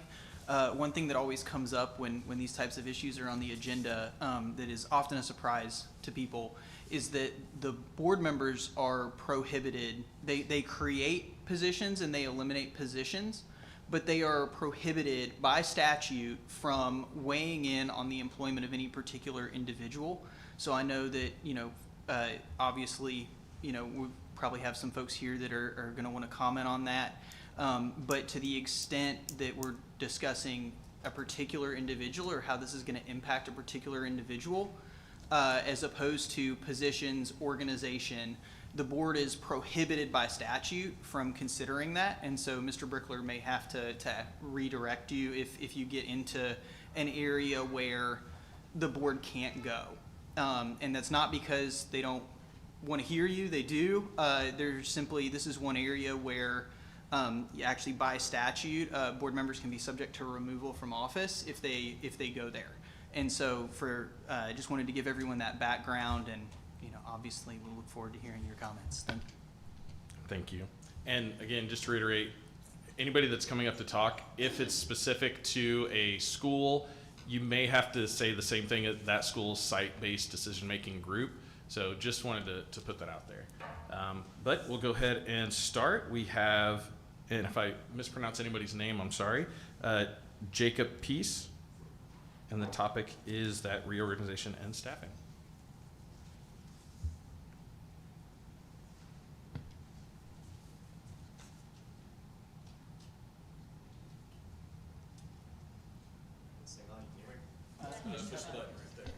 All right, how about now? Yeah, there we go. All right. Thank you all for the opportunity to speak. I grew up in Woodford County. I walked across the stage in Frankfort to get my diploma, went off to college and saw the country, but my love of the area was so great that I came back with my beautiful wife. Love her to death. We'd like to start a family here because Woodford is special. Nowhere else I've ever seen has been a Woodford County, and I suspect no place ever will be. When I went to Woodford County High School, what made it great was the teachers, the people.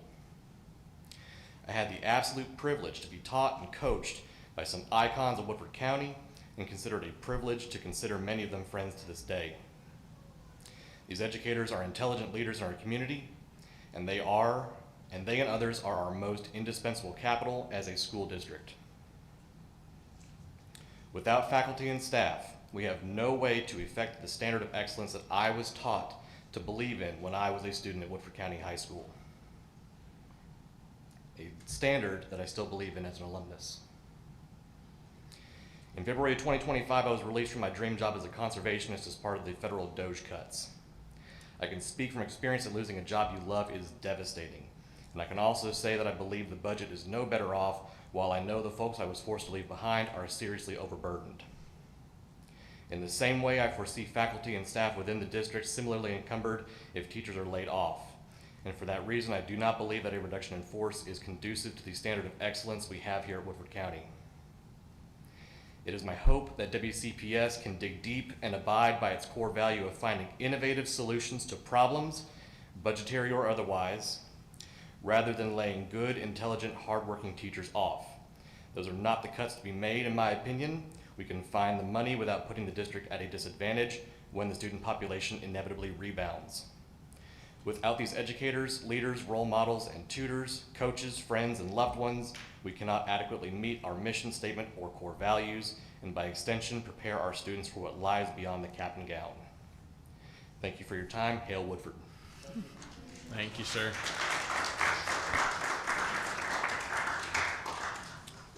Next, we have comment from Robin Ray. Ray?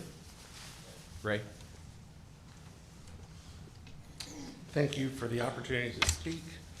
In light of the upcoming budget decisions that you're going to have to make over the next several months, I wanted to bring up some data points published by the Legislative Research Commission in Frankfort in conjunction with the Department of Education. They're part of the Kentucky District Data Profiles. They allow you to look at all 171 school districts and compare how Woodford stacks up to our other school districts. There are two areas where we stand out that I wanted to call attention to.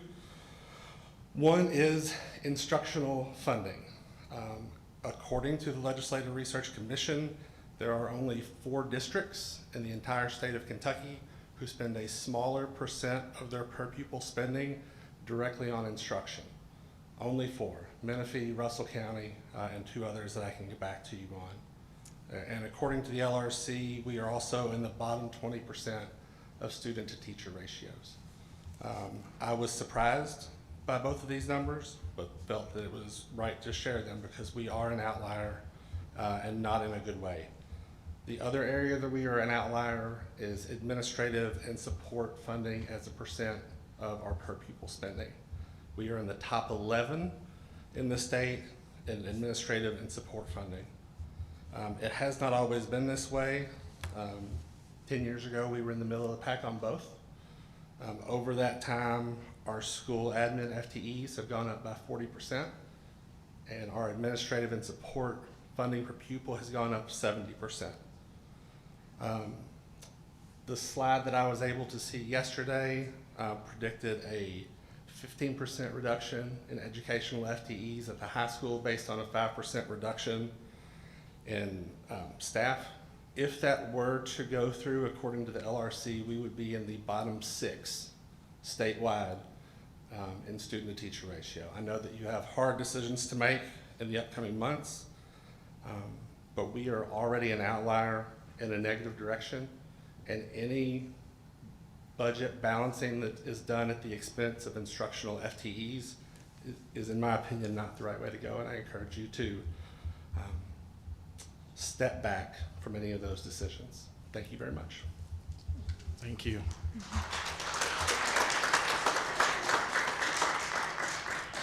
Next, we have Tracy Probe.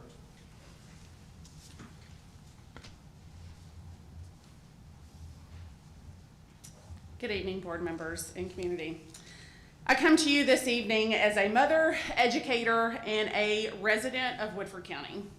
This is a community and school system that has always been known as the gold standard because of the opportunities that we continue to provide for our students. On February 17th, Dr. Jones spent the day with us at WCHS to educate the teachers and staff members about how the district worked. She explained tax base, answered questions. The road show, as it was called, was informative with great information that every person in our district should know. During this meeting, we were informed that WCHS would lose 4 certified positions.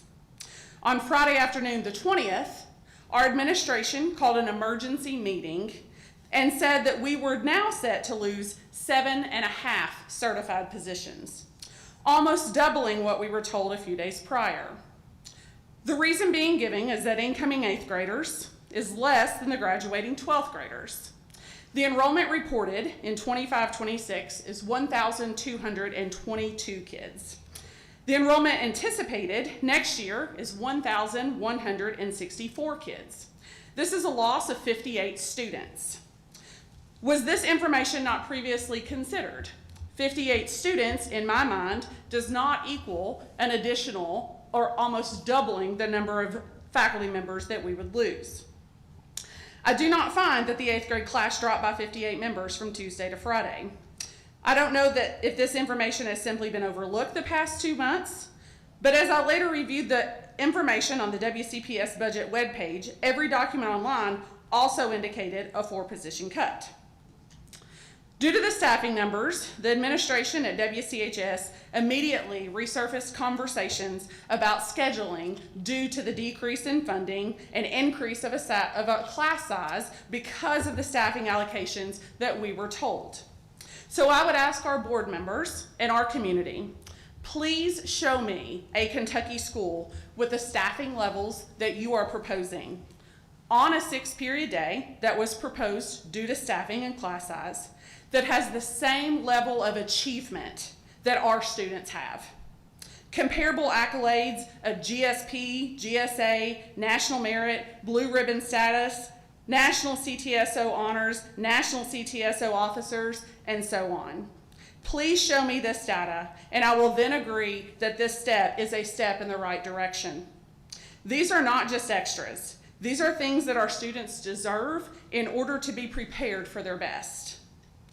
It is also not lost on me that the education of Woodford County is a community-wide effort.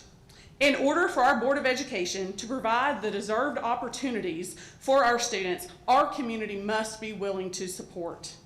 In most cases, that may mean tax rates need to be adjusted in order to provide some of these opportunities. As a Woodford County taxpayer myself, I also feel this financial burden from additional taxes, but I also understand the importance of that financial burden for our students. With that said, I also believe that the Board of Education must be good stewards of taxpayer funds.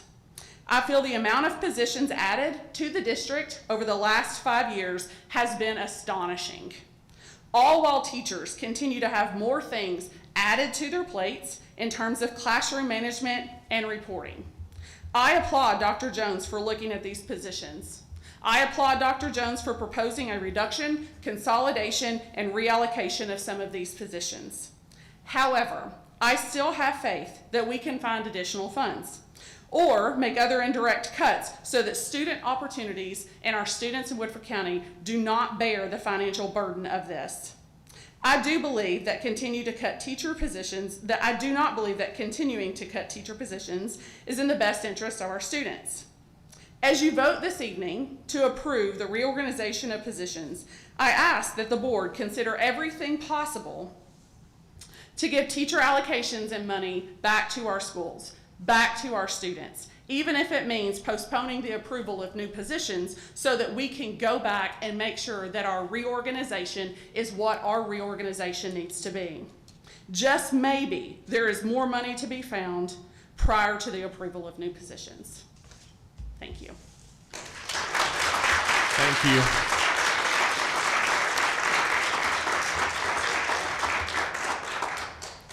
All right, next we have Robin Ray IV. Hello, is it working? Yes. My name is Robin Ray. I'm a current junior at Woodford County High School, and I wanted to give you some background information about my experience at Woodford County High School that affects my view on how we should proceed in this. I have kept over a 3.8 GPA throughout my entire high school career. I am heavily involved in a CTE pathway, which would be animal science, which is run by our ag teachers. I'm also involved in extracurricular activities as I'm an officer at our local FFA chapter. Throughout my entire experience, I can, without a shadow of a doubt, tell you that everything that I have been striving for, all the excellence I have achieved that aligns with our core mission as Woodford County High School is that teachers cannot be underestimated in their effect on me and other students. Everything that they have done has supported my growth and my opportunities. I have learned public speaking. Of course, I've strived academically throughout their help, and I've gotten to expand my interests. And I ask you, if we want to align ourselves and we want to continue our mission statement, how can we continue student growth while actively depreciating the resources we provide students? Teachers are so beneficial to us. They teach us everything we know. So I don't understand how we can actively consider removing positions while trying to still encourage our students to grow. So I leave you with the idea that while you're considering not who to remove, what positions to remove, and debating between administrative staff or teachers, please do not underestimate the impact that all these teachers have on our students, as I believe they're the basis for all of our learning. Thank you. Thank you very much.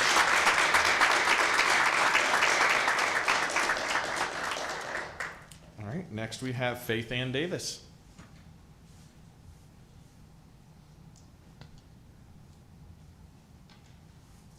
Good evening. My name is Faith Ann Davis, and I am a senior at Woodford County High School. I'm a student that's been involved in numerous different programs and career pathways while at WCHS, and a student who plans to become a CTE teacher herself. I am also the student representative on the WCHS Site-Based Decision-Making Council. Whenever I left the SBDM council meeting last week, I was concerned. I was concerned with how we were going to cut 4 teachers and be able to keep our current schedule, which, as far as I could tell after the meeting, was still in discussion. Then came the news that we were going to have to cut 7.5 teachers. Where are we going to make these cuts from? The thing that makes our students so successful in Woodford County is our teachers. Our teachers are passionate about their subjects and programs and are vital to students' learning. Coming from a home where both of my parents are CTE teachers, I know that whenever significant cuts are made, many times the elective teachers have to take the brunt of the cuts. But that's not what's always best for the students. We know that the main focus in education centers around math, language arts, science, and social studies, which I understand is the foundation to education. But the electives are what reiterate those foundational courses into something that students can apply to their real lives. The programs and class opportunities that we have at WCHS allow students to explore a wide variety of interest and career paths and prepares them for life on their own after graduation. Our CTE and arts teachers are experts in their fields, and they are what makes our programs exemplary. Why did WCHS get a blue rating this year? It's because of everyone's contributions, including the significant increase in students who passed their EOP exams and were designated post-secondary ready. I myself passed 5 end-of-program assessments last year due to the knowledge base and exemplary teaching of my instructors. Currently, WCHS students have the opportunity to be involved in a variety of career and arts classes. But if we were to lose 7.5 teachers, some of those opportunities would be gone. It's devastating to think that our students may have to suffer this great loss simply because teachers, the people responsible for our daily learning, vital to student success, may be removed. Our district prioritizes producing students who are responsible contributors, resilient learners, empathetic communicators, reflective collaborators, and most importantly, in this situation, creative problem solvers. There's no doubt that we as a district have a problem right now, but I would like to see our board and our district practice that creative problem solving and find a way to keep the teachers who foster student learning and create such a great difference in the lives of our students, rather than taking the easy way out to solve this budget crisis. I say this not to be disrespectful, but because I have faith in our district, that we can find a better solution to this problem without losing essential resources for our students. I spoke briefly about elective classes earlier, but I would like to reiterate the significance of them in my life personally. The opportunities that I have had to participate in a variety of pathways has allowed me to take my multiple interests and explore them in depth in order to obtain the solidified vision for my future plans. I've participated in the engineering, agriculture, and education pathways, as well as in the choir program at WCHS. Each of these electives has shaped me into the person that I am today, the student that is able, confident, and passionate enough to speak in front of you all. Through the variety of courses that I have taken in these pathways, I have learned and practiced the core values of the district's portrait of a learner, and I have used those skills to represent WCHS at the local, regional, state, and national levels through career and technical education opportunities and organizations. These teachers and their programs shape students' high school careers and would be detrimental to lose. I understand that cuts are made based on projected enrollment numbers and student-to-teacher ratios, and I recognize that teachers' salaries make up a significant portion of this district's budget. I know that it isn't an easy decision and it carries weight no matter the outcome. However, I respectfully ask that you reconsider the number of proposed cuts at the high school and carefully weigh what would be truly lost if we had to cut 7.5 teachers. Teachers are mentors, innovators, and the driving force behind student success. I ask that you protect and support our CTE and arts pathways, not only for students like me, but for every student who walks through the doors of WCHS, searching for their passion and their purpose. Once these opportunities are gone, we cannot simply recreate them and cannot replace the impact of the teachers who make them possible. Thank you. Thank you very much. Next, we have Arlene Crabtree.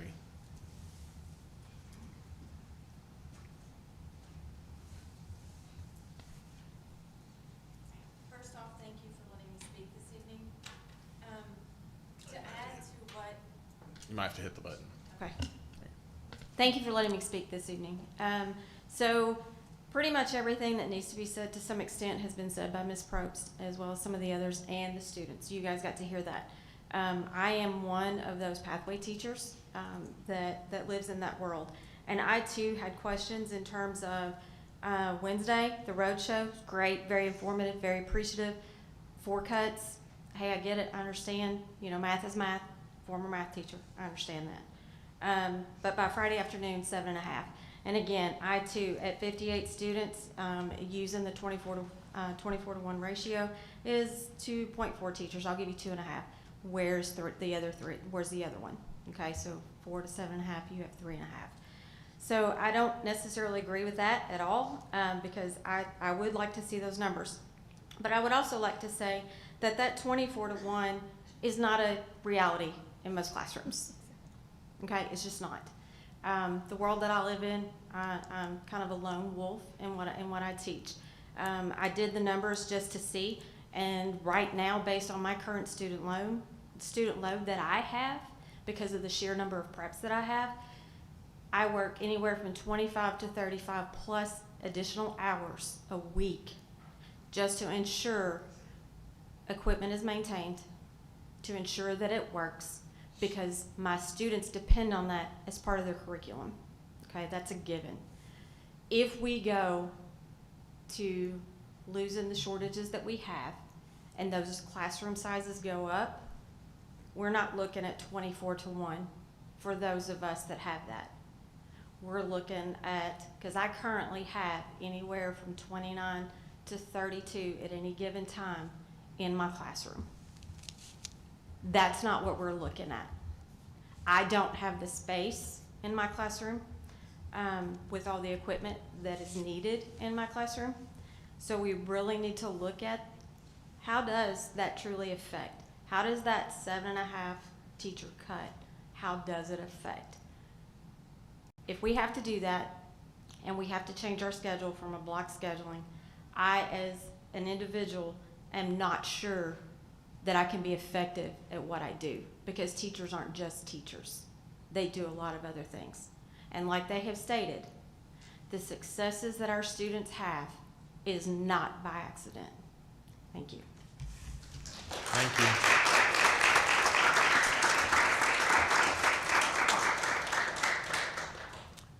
Next, we have Samuel Brengelman.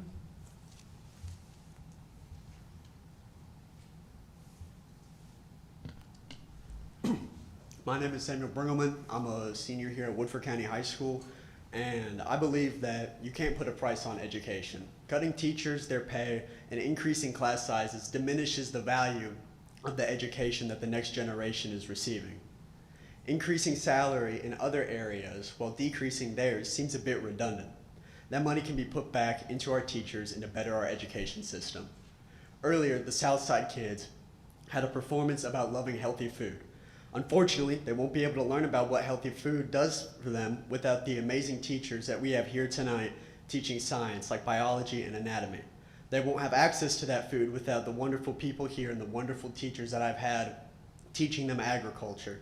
Those computers in front of you, those cars you've even driven here, you wouldn't have any of those without the wonderful teacher that I had and who's here tonight teach me computer science, or her teaching engineering. And I would not have found what I wanted to make my career in and what I want to do in my life without the amazing media teacher that we have here today, or an English teacher that I had last year.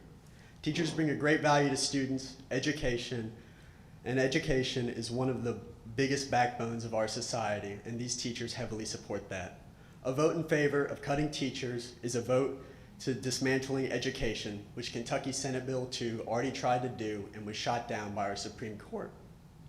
Be smart like our Supreme Court, and don't be smart and don't be dumb like the people that proposed that bill. Be better. Vote for teachers' rights, vote for students' education, and most importantly, don't be remembered as someone who didn't.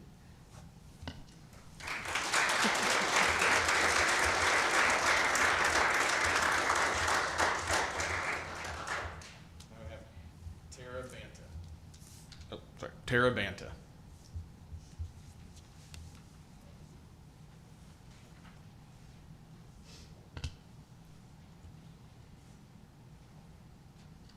Hi, I'm coming as a choir mom, and thank you, Dr. Jones. I know that you've worked really hard with what you were given when you took your position as our new superintendent, and also thank you for letting me speak today. Everybody's sort of said what I have written down already, so I just wanted to reiterate what some of the people here have already said about if we reduce the teacher population by 7.5, and then we have to change the scheduling, it's really going to detriment these amazing programs that we've built our brand new high school around. Whether it's at the choir, I'm coming as a choir mom, have a graduating senior and a rising freshman, and I think Mrs. I'm terrible at this. Mrs. Prost talked about, all of the kids who have gone to GSA and won all these like state awards and national awards, and it's due to these programs that take so long for these teachers to build up. And if the students don't have a chance to start those programs as a freshman because they're only working in their core classes, and they can't take these classes until they're a junior or a senior, like we're not going to see these kids going to GSA all the time or going to these ag competitions and all these other things that are so important to their developmental. Like my daughter, when she was a freshman, she wouldn't audition for anything, and now if Mr. Strickland's like, hey Josie, I need you to go sing the national anthem, she doesn't even blink. She goes and sings in front of everybody at the football stadium, and she's one of two high school kids who's in the spring musical at Woodford Theater. So like they develop so much in this time because of the support that these extracurricular teachers give them, and they won't be able to support these programs if their schedules are dropped, and if they're if we just have a low teacher count. So thank you for listening. Thank you very much.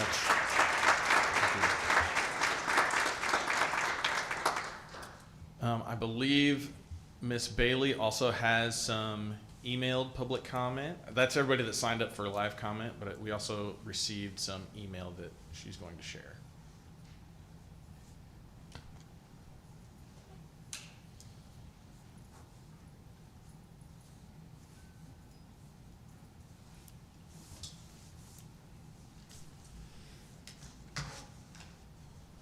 Okay, this first comment is from Heather Lockman. Hello. I have a current freshman and 2 younger children who attend Woodford County Public Schools. We're proud of the education they receive and the opportunities the high school pathways offer. If there are staffing reductions or a change to the scheduling pattern, there won't be the same opportunities to grow in these areas.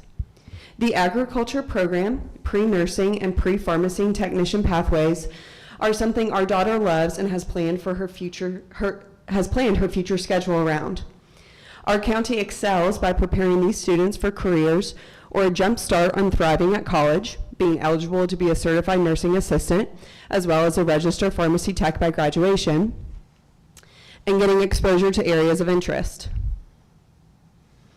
Our community benefits from students studying any of the electives offered, and a change to the schedule would greatly inhibit their ability to pursue additional learning opportunities outside of the graduation requirements.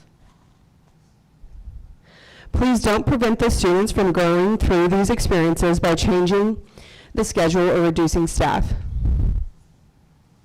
Losing 7.5 full-time employees at the high school seems like a large change from the 4 anticipated reductions reported previously.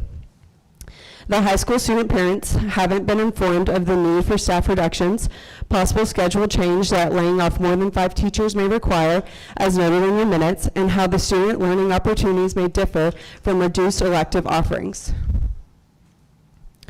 Please look for creative solutions to prevent this. Has fundraising been considered? Any grants or financial long-term planning that can help prevent a massive adjustment such as this?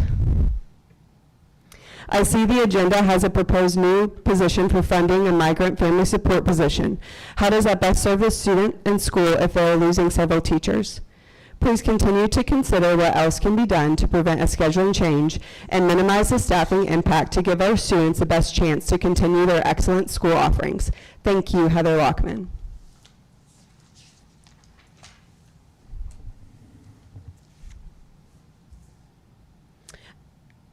Evelyn House.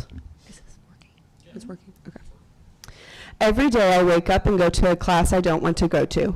I do assignments I don't want to do, and I eat lunch in the cafeteria with lunch too expensive. But the one thing that makes this better are my teachers. When schools face budget cuts, teachers should be the last positions eliminated because they are the ones directly responsible for student learning and student happiness. When budgets tighten, districts should first evaluate administrative surplus, consolidating overlapping roles, reducing non-essential positions, and streamlining operations. Protecting teachers protects students. With the loss of teachers, a change in class schedule will disrupt all classes of students and make it much harder for us to learn.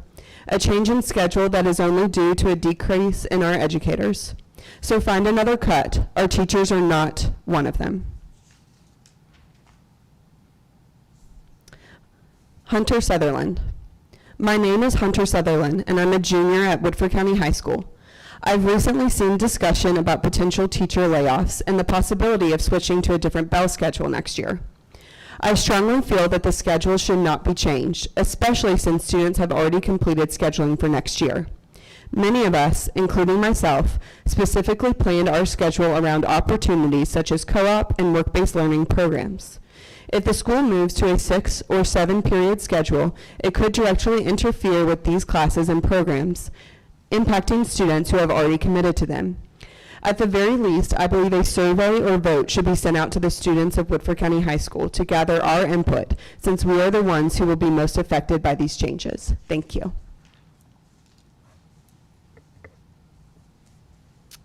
Pamela Hutchison. To the members of the Woodford County Board of Education.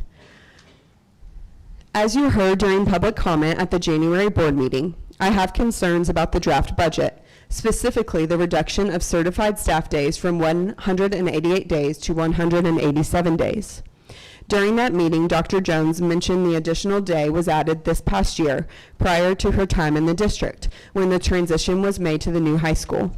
However, when reviewing past Woodford County salary schedules, certified staff have been contracted for 188 days since at least the 2016-2017 school year. I share this information for you for your further review. Thank you for your time, Pamela Hutchison, Woodford County teacher.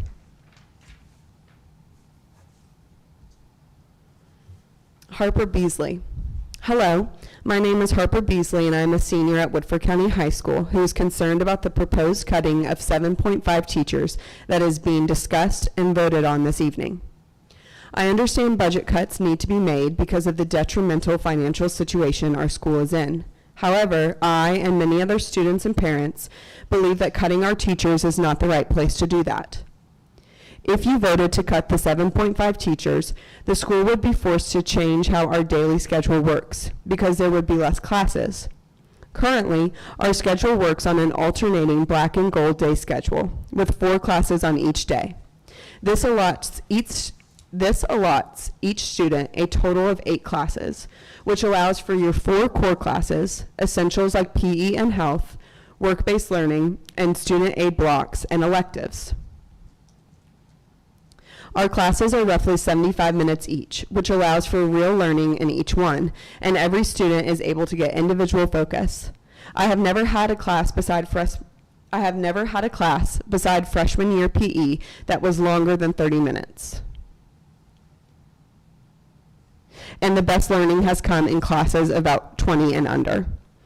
If the teachers were cut, the school would need to create a daily schedule with 6 classes because there would not be enough teachers to support 8 classes. In that format, class sizes would need to be increased to an average of around 35 students. I'm sorry, I think I read something wrong. I want to go back and correct it. I have never had a class beside freshman year PE that was larger than 30 students, and the best learning has come in classes of about 20 and under. If the teachers were cut, the school would need to create a daily schedule with 6 classes because there would not be enough teachers to support 8 classes. In that format, class sizes would need to be increased to an average of around 35 students, which would be detrimental to individualized learning attention that students need, and the length of classes would be crushed into a mere 45 minutes. That time is not enough and would not be enough for students to truly learn and understand the material they are working on, and students' understanding of the work would be lesser. Additionally, just 6 classes would mean freshmen would not be able to take any electives, sophomores would get 1 elective, juniors 2, and seniors would only get 3 for everyone to be able to get enough credits to graduate. The pathway system that the school had previously set up would be rendered useless, as students would not have any class space to use for their pathway classes until senior year, which defeats the purpose of them. AP classes will disappear with the new schedule. With cut teachers and less blocks, The classes would have to have a much larger amount of students, which means that traditionally smaller college-level AP and dual credit classes will likely be almost fully cut. Without those classes, students will not have the advantage of experiencing higher learning before college and earning credits. I am in the school's new emergency medical technician training class, which would not be able to support a larger class size than its current 12. Currently, that class also takes up 2 of my current elective class blocks, which are already longer. And if the classes were shortened, and the time that the shortened classes would allow would not be enough. This new program, which sets students up with an incredible skill and potential for a job straight out of high school, would need to be cut. The same applies to things like the new fire science program and the other CTE pathway programs. Things like internships, community service, and work-based learning blocks would also disappear, as the shortened schedule would not allow enough time to go to and return from these programs. If the goal for Woodford is to set students up for success and prepare us for the workforce, cutting these classes because of a lack of teachers would be extremely counterintuitive. These extra programs and time for students to go out into the real world are incredibly valuable, and without them, students will be less prepared for real jobs and contribution to our community. Currently, Woodford County High School produces a good portion of visual and performing artists as well. In past years, we have had a surplus of students selected for the Governor's School for the Arts program, and our band and choir programs are highly ranked in Kentucky. If teacher cuts were made, the daily schedule would be forced to change, and students would have less and shorter classes. The first things to go in that area would be our arts elective classes that supports Woodford's artists. And I suspect Woodford would see a strong decline in our GSA candidates and arts performances. Many colleges across Kentucky, and even some in surrounding states, give out extremely valuable scholarships for student participation in programs like GSA. If you were to cut the teachers, which will lead to less classes, many students whose artistic strengths would have given them these scholarships will be missed, and artistic students of Woodford County will be robbed of a pathway to college and other higher education. As a GSA alumni myself, I likely would not have had the encouragement or time to apply without my art class at school, and I believe that these arts electives are needed to help students thrive and succeed. I understand under ideal circumstances, of course, you wouldn't want to cut anything, but the pressure of the school's financial situation is forcing your hand. However, I would strongly urge you to not focus your budget cuts on the teacher side of things, and instead look to the administration and other creative solutions. Our current student to teacher ratio is lower than all the other schools around us, and I understand that part of the goal of this teacher cut would be to raise that ratio. But according to the KDE, for a school the size of Woodford, we should only have 2 principals. Instead of cutting valuable teachers and forcing the school to change our schedule, we could instead cut down on 2 of our current principals, 4 principals, that would allow budget cuts in areas that we truly don't need and keep our learning protected.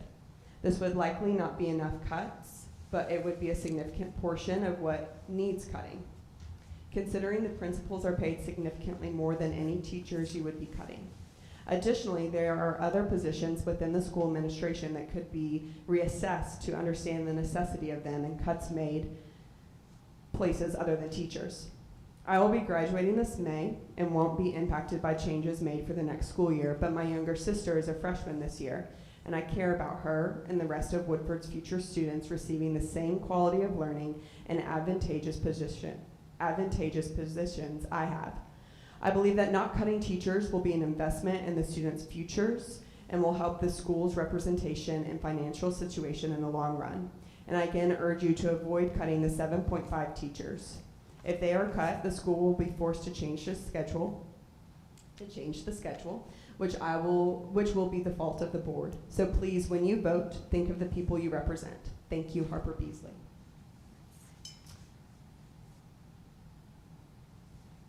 Lindsay Hall.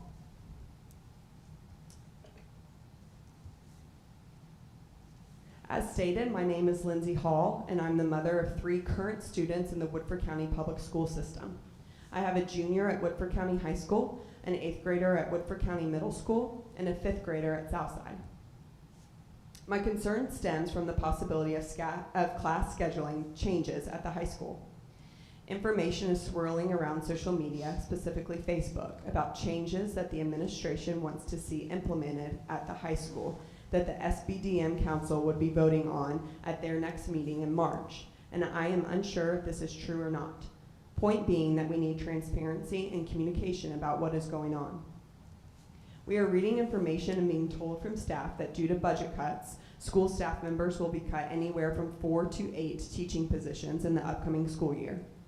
We are told that some of the reasoning behind this is due to the budget deficit, but also because of a smaller incoming freshman class at the high school this next year too. We have seen information and been told that there is a push to move from a 4-class block style schedule that alternates between A block and B block schedules, and moving to a traditional 6-class schedule with no variation. We are hearing that seniors will no longer be able to participate in internships or co-op work placements. We are being told that VOTEC classes are no longer available to students. We are being told that dual credit college classes and most AP credit classes will no longer exist for our students. This is all very alarming. All of the things that have set Woodford County apart and helped us be regarded as a top-notch accredited school are in jeopardy. Stripping back the offerings to students that allows for so many choices and diversity to help them succeed in the future are possibly being removed, and it's not okay. My own child, Evie Hall, a current junior, is interviewing this Wednesday for a coveted position with the CHIPS program at the University of Kentucky College of Medicine that only a total of 10 high school seniors are able to be selected for. And if the scheduling blocks change, she would not be able to participate in this program should she be selected. Either on A block or B block days for her entire senior year at school, she would go and report to UK at 6:30 a.m. each block day, and she would work and complete 6 different rotations within different disciplines of medicine to determine which area of medicine she would like to pursue. This would be so beneficial to her and the other fellow 9 students chosen for this program to get a head start on determining their career pathways within medicine. They get to jump ahead in school and act as if they are already in med school, pursuing their pathways within medicine. Pursuing their life's dreams, but getting to do so while still enrolled in Woodford County High School. On the opposite block days, she will continue to be a traditional student at Woodford County High School, but only the block style scheduling makes this possible.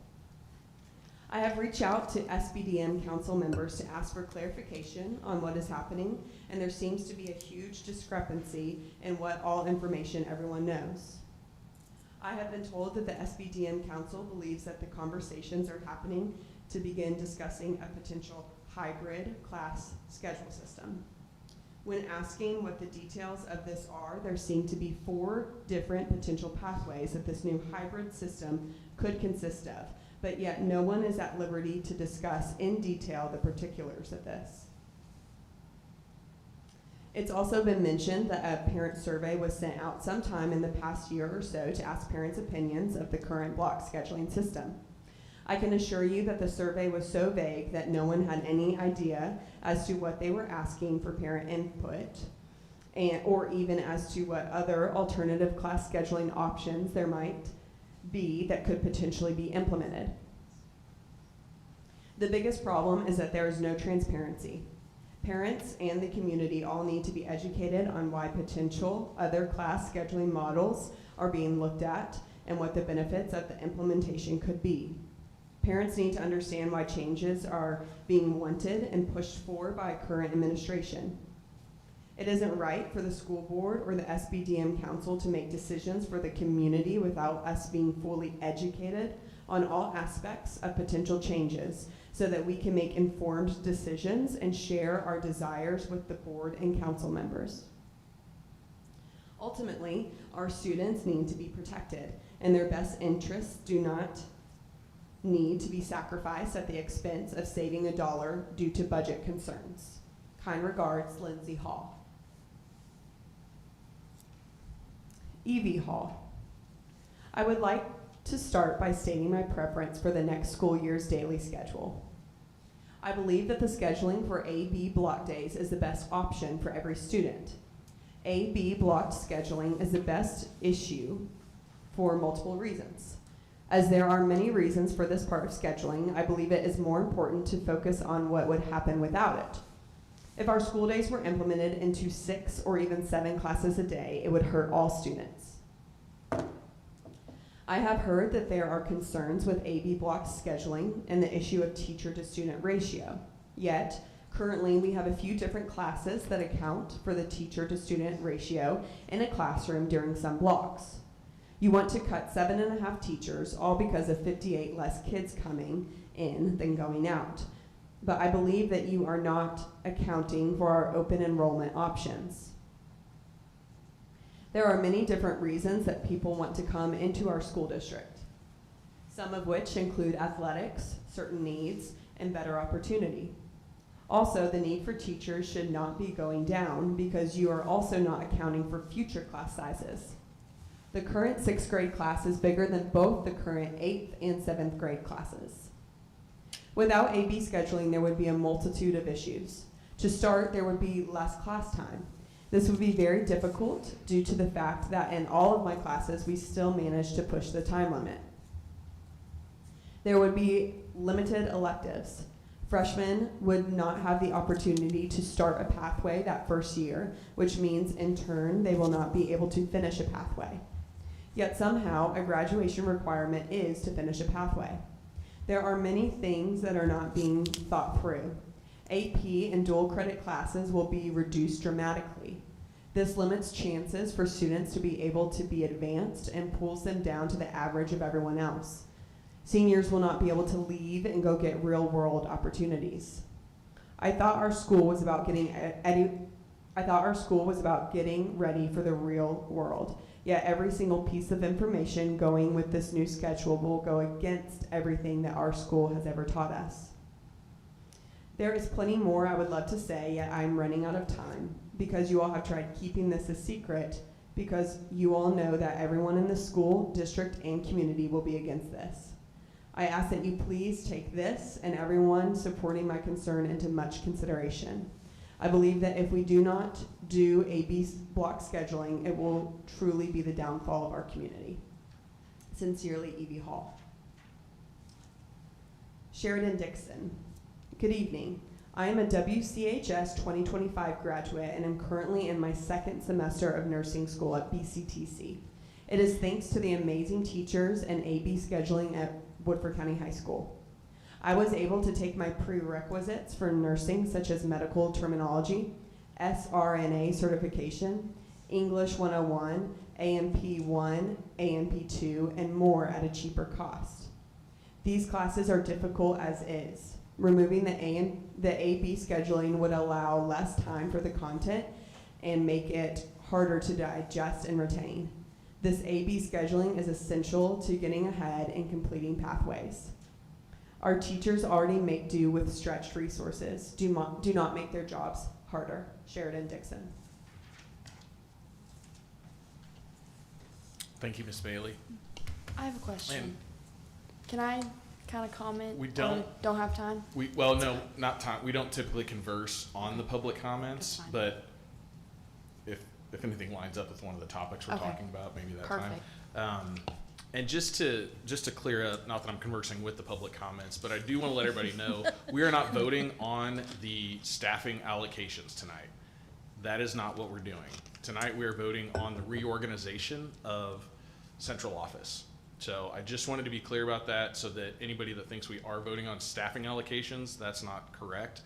Preliminary allocations were provided to the staff earlier this week. Final staffing allocations will be provided to them in May, which will line up with the tentative budget that the board, April. So just wanted to clear that up in case everybody thought we were voting tonight on the staffing allocations. That's not what we're doing. So with that said, that's why we appreciate you coming to us and speaking to us, because there is still time for conversations, for action. So don't think that tonight is the night when this is all final. I just wanted to kind of reassure everybody on that. That does conclude the public comment. So again, we appreciate everyone coming, speaking, everyone that emailed in. And next we are going to move into our consent agenda. So can I have a motion to approve the consent agenda? Can you? So moved. Motion by Mr. Wilson. Second. Second by Ms. McCowan. All those in favor? Oh, I just had discussion. On, Item H. we don't do discussion on consent agenda. We have many, many times had discussion on consent agenda. If you would have wanted that, you would have had to pull that out during proposed amendments to the agenda. If you go back and look at the meetings that we've had over the past year, we have many, many times had discussion on consent agenda. If you So I wanted would to do ask that, that we have discussion about this item. I had a couple of it questions. has been the procedure that if you do It has want to talk about absolutely something, we not. pull it out during the proposed amendments of the agenda. We talk So- about the consent agenda items quite frequently. Does When it we mean that pull we them out. can't do it though? Like if something comes up, just, I mean, it doesn't happen often, but if something comes up in the course of A a meeting meeting tonight and something that it could did, be- so I made a note. So I'm gonna stay consistent with what we've been doing, and in the future, if you want to discuss something on the consent agenda during the proposed amendments, we can pull that out. It doesn't have to be pulled out to have discussion. You have a motion, you have a second, and the next thing is discussion. That is just how agendas work, and that's how we have been working. I understand it could be pulled out. I didn't have a question about it until a presentation tonight, and I would like to have discussion about tuition students, the number of tuition students that we have, and to revisit the policy of having no tuition payments for one particular school. Who would you like to direct that question to? I would like to have discussion amongst the board, just so that everyone is aware. So tonight we Okay, have. hold on, Ms. presentation- Springate. Hold on. Who would you like to direct the question to?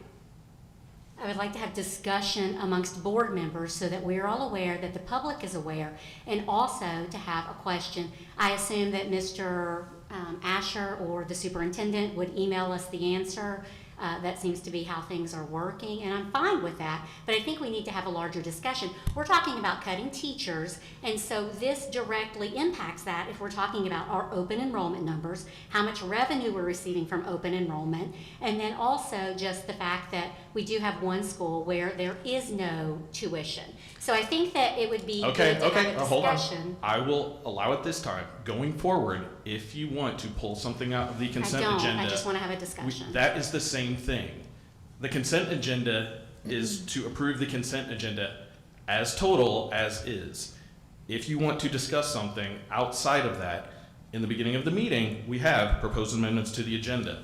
That is your opportunity to pull something out of the consent agenda to discuss it. And I Now, appreciate that you want to have one with- rule for me and with one the- rule for everyone else, but Nobody- I that is don't not for really anybody think that else. that's appropriate. That is not- I have We never have done that discussion before. meeting after meeting. Do you want to about talk items. about this right now? We are talking about Mr. Chairman, Yes, Mr. Wilson. let's please resolve this, okay? Okay. So that would be my question. If we're talking about cutting teachers, I think probably a good step would be to take a step back and talk about other options. This appears to be one option that we could look at. Someone mentioned tonight, our open enrollment numbers. I think it would be a good idea to have a discussion about that prior to cutting staff at our schools, prior to changing our teacher ratio and our staffing allocations. So my question is, what do our open enrollment numbers look like? What are those numbers? How much is that revenue? And do we want to revisit the policy of having tuition waived for one school? I just think those are discussions that we need to have as a larger group. And again, that came up from discussions from the public tonight and from Mr. Asher's presentation. So that's why I think it's important to have discussions at board meetings about board business in front of the public. Okay, so you had a few questions there. Who are you directing those questions to? You The keep saying. superintendent may answer So the what is your question? questions Can you however start she with may one have question? Mr. Asher. What is your question? Again, to reiterate, I think that we need to have a discussion about the open enrollment numbers. Okay, so what are the open enrollment numbers? Students do we have? What is the cost of that? What is the cost of that to taxpayers because we don't receive Okay, you're just rambling traditional off funding? questions. What is your question Those that are we the can questions. direct? Those are the questions. Who are you asking that to? I think that Dr. Jones understands the Okay. questions. Do you have that information available right now? I do not have that information, but I will get it. Okay. Follow up with us. Thank Okay. you, Dr. Jones. Okay. Is that everything? I have a follow-up question. If We'll just. Why let you talk? I'm gonna let her talk too. No, it piggybacks on what Ms. Springbank just asked. Are we voting on, with the consent agenda, does that close the door to open up the tuition for Northside? Because that's the one that doesn't have tuition. So just to clarify, the action that's before the board Is the is schedule. proposed due dates. Right. The students accepted to Northside will have the tuition payment waived is in board policy 09.124. So we have to you change would the have to policy. put something on the agenda to modify that policy. Okay. But that's not the action that is before you all tonight. It's Thank just you. the due dates. Thank you, that explains, I appreciate that. All right, we have a motion. All in favor of approving the consent agenda? Aye. Aye. Aye. Any opposed? Nay. Motion passes 4-1. Can I have a motion to approve central office reorganization? So moved. Motion by Ms. McCowan, Second. second by Mr. Wilson. And Dr. Jones, you have information to share with us.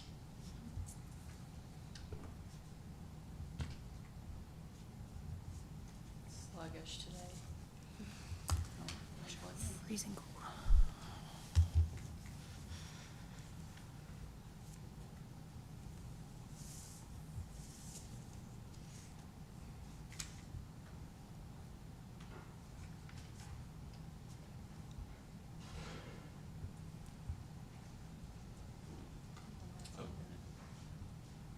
There it goes. Thank you. So, just to reiterate, the charge that our board gave me back when I was hired, one was to balance our budget and to get us back in a place where we would be financially sound, and the other was to help the district create a common vision. And so we are standing sort of in between the current financial situation that we are in, and we're going to get through this, and we are going to move forward. But we're moving toward a really great vision. And that vision was established by all voices being heard. And so I want to, tonight's presentation it's as much, if not more, about the vision as it is the budget. So just want to say that up front. And it does take us all in the middle, truly working together to make that happen. So I'm asking for the board to inactivate the following positions: assistant superintendent, district guidance counselor, special ed records clerk, sub-call or sub-center assistant, community education assistant program coordinator, coordinator of alternative programs, accounting supervisor, payroll supervisor, district gifted and talented coordinator. At the district level, to be those duties would be taken up by our curriculum and instruction department, but more importantly, they would also be moved back down to, the leadership would be moved back down to the school level with that position reduction. Reducing the, inactivating the administrative assistant, account clerk 2 for transportation, maintenance, and technology. Inactivating the district communication technology or technician 1.5 positions. Transportation logistics coordinator.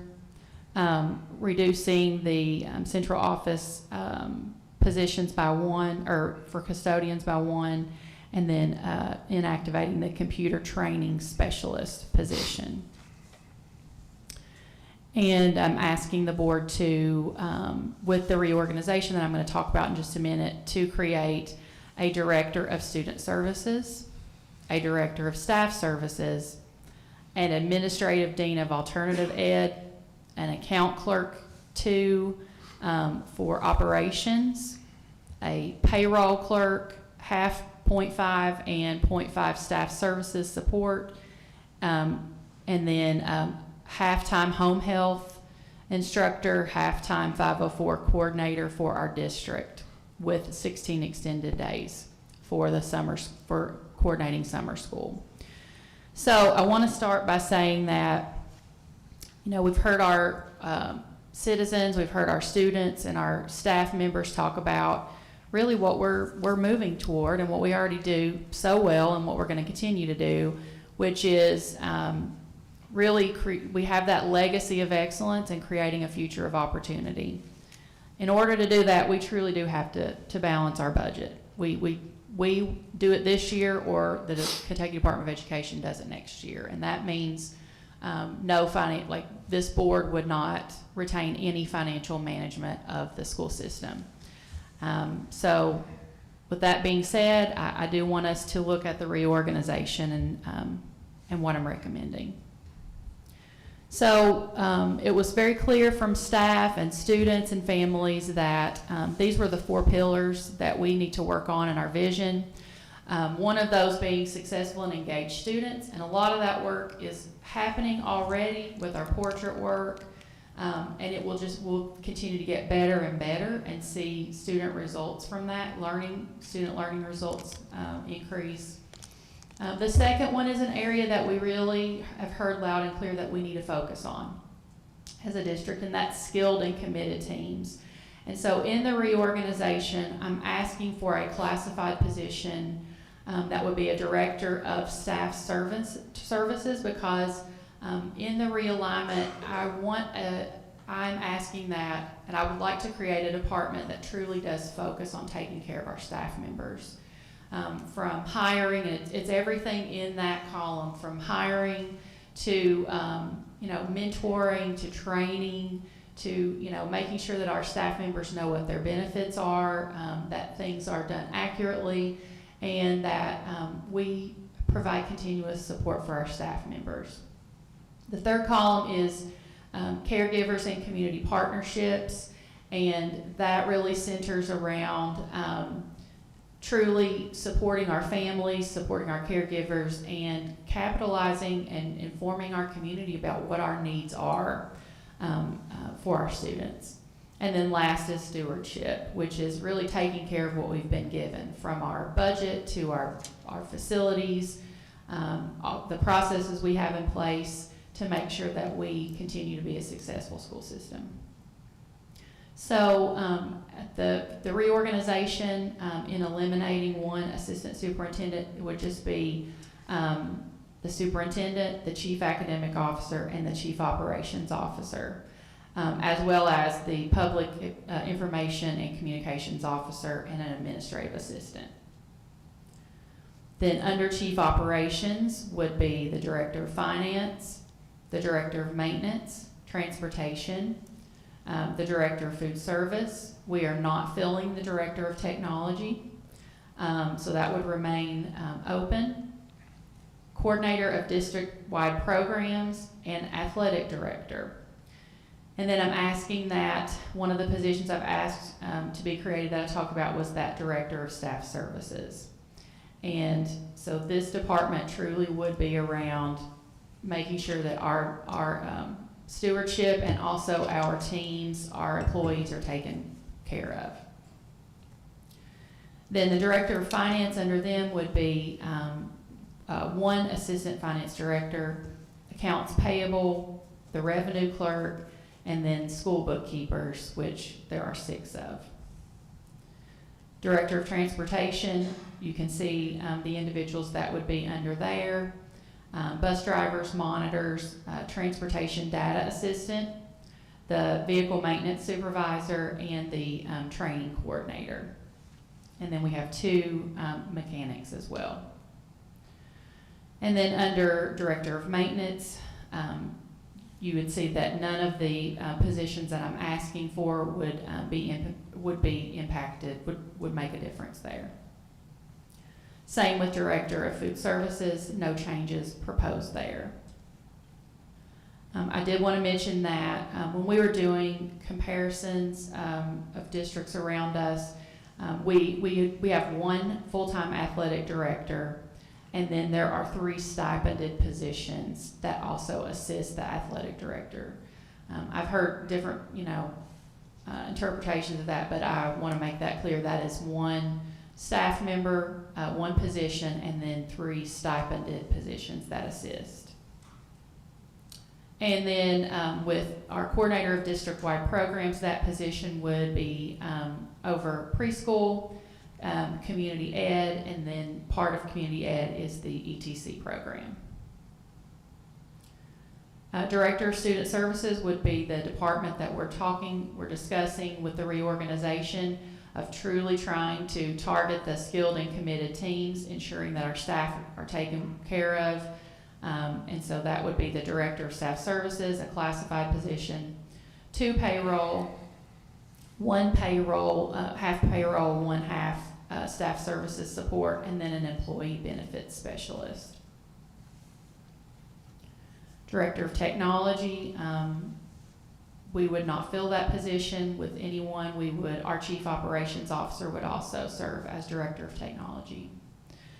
And then in technology, you have your technicians, you have your systems analyst, you have your student information systems administrator that works with Infinite Campus. You have digital learning coaches, 2 of those, and then the district network administrator and our clerks at the schools, our Infinite Campus clerks.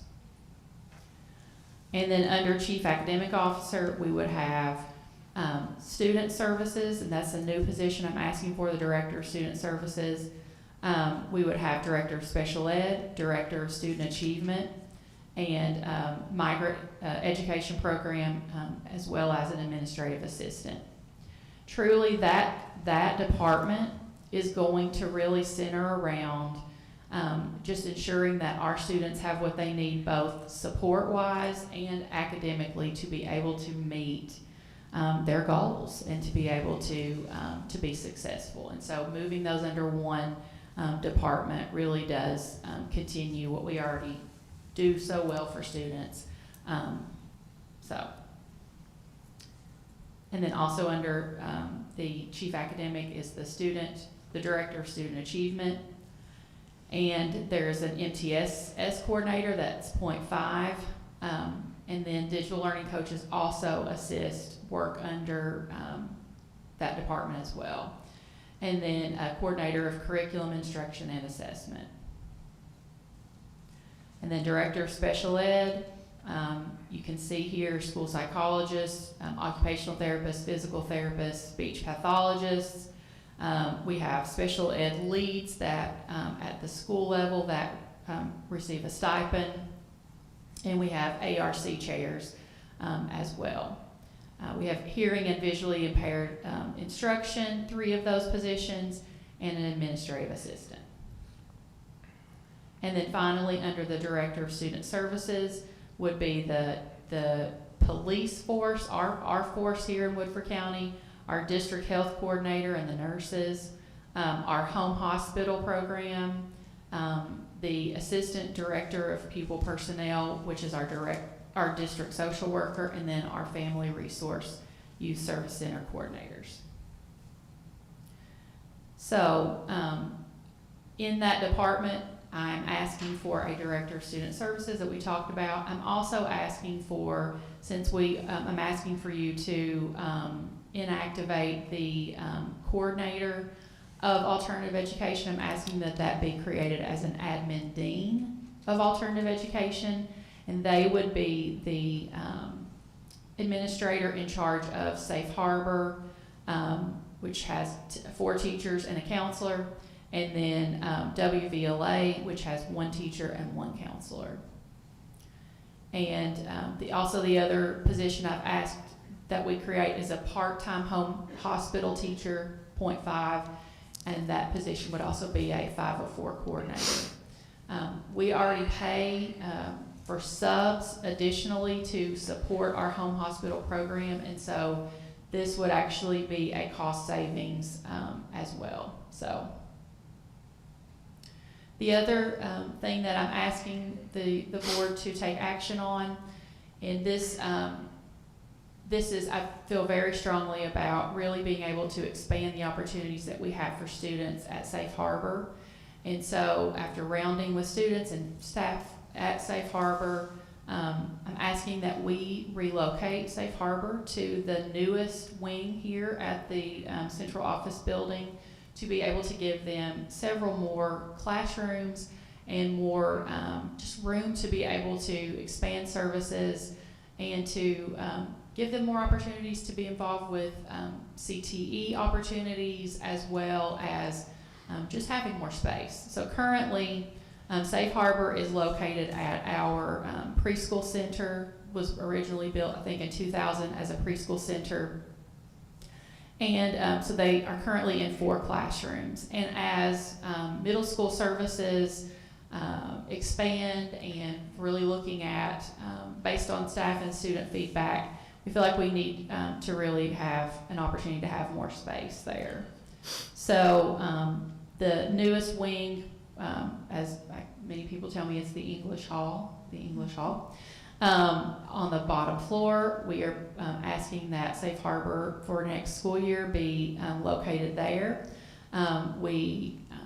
Mr. Culbertson has met with staff. We've talked with staff about just the opportunities that it would provide, and also being able to have access to a gym and having access to the cafeteria and other spaces here as well.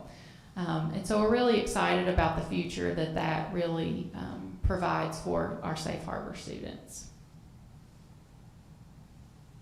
Do you have questions for me for the reorganization? I've got a question. Oh, you go ahead. No, go ahead. You start. I have questions all over the place, but the one that I have right here is just, we heard all the time, you know, the reason that we need a new high school is because this building is not good enough. It's bad. There's roaches and there's bats and there's mice and there's this mold and whatever. Yeah.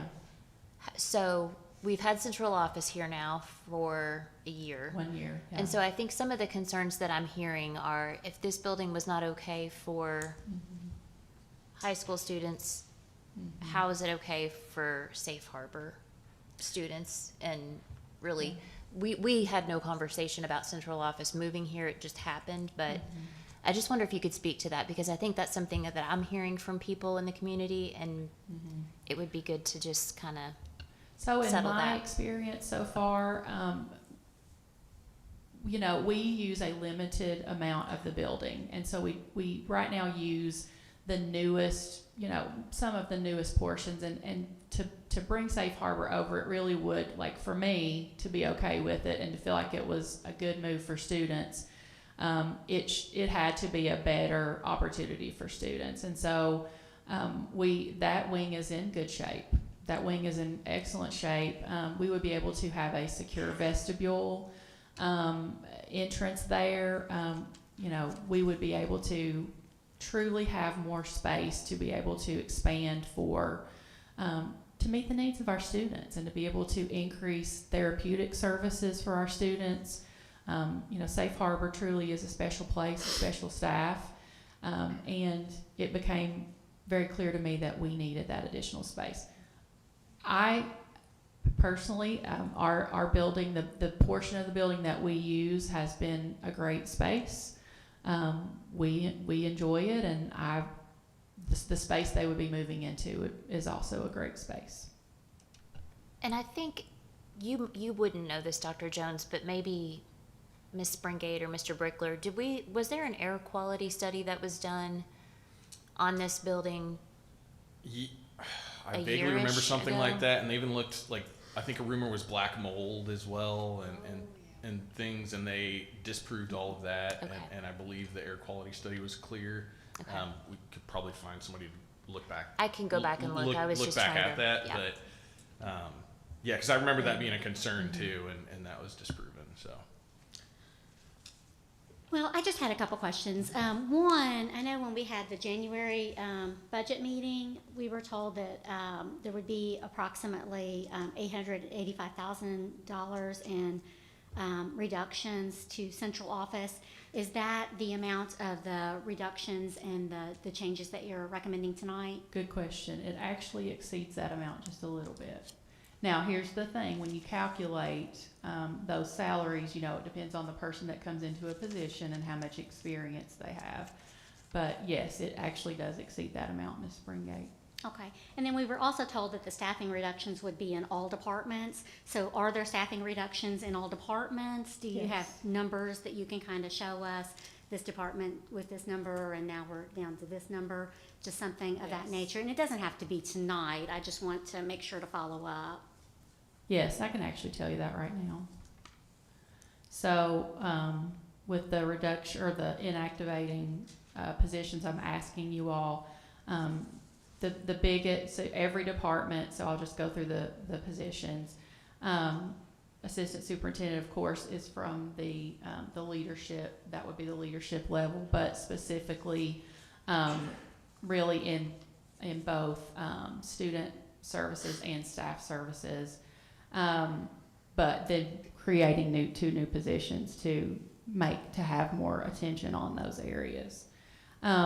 District guidance counselor, that would come from the student services department. Special ed records clerk would be special ed. The sub-caller is from human resources. Community ed assistant program coordinator is from ETC. Coordinator of alternative programs is the one that I've asked that we inactivate, but then create the administrative dean for, and so they would be in charge of Safe Harbor and VLA. Accounting supervisor, payroll supervisor are both from finance. The district gifted and talented coordinator will be from curriculum and instruction.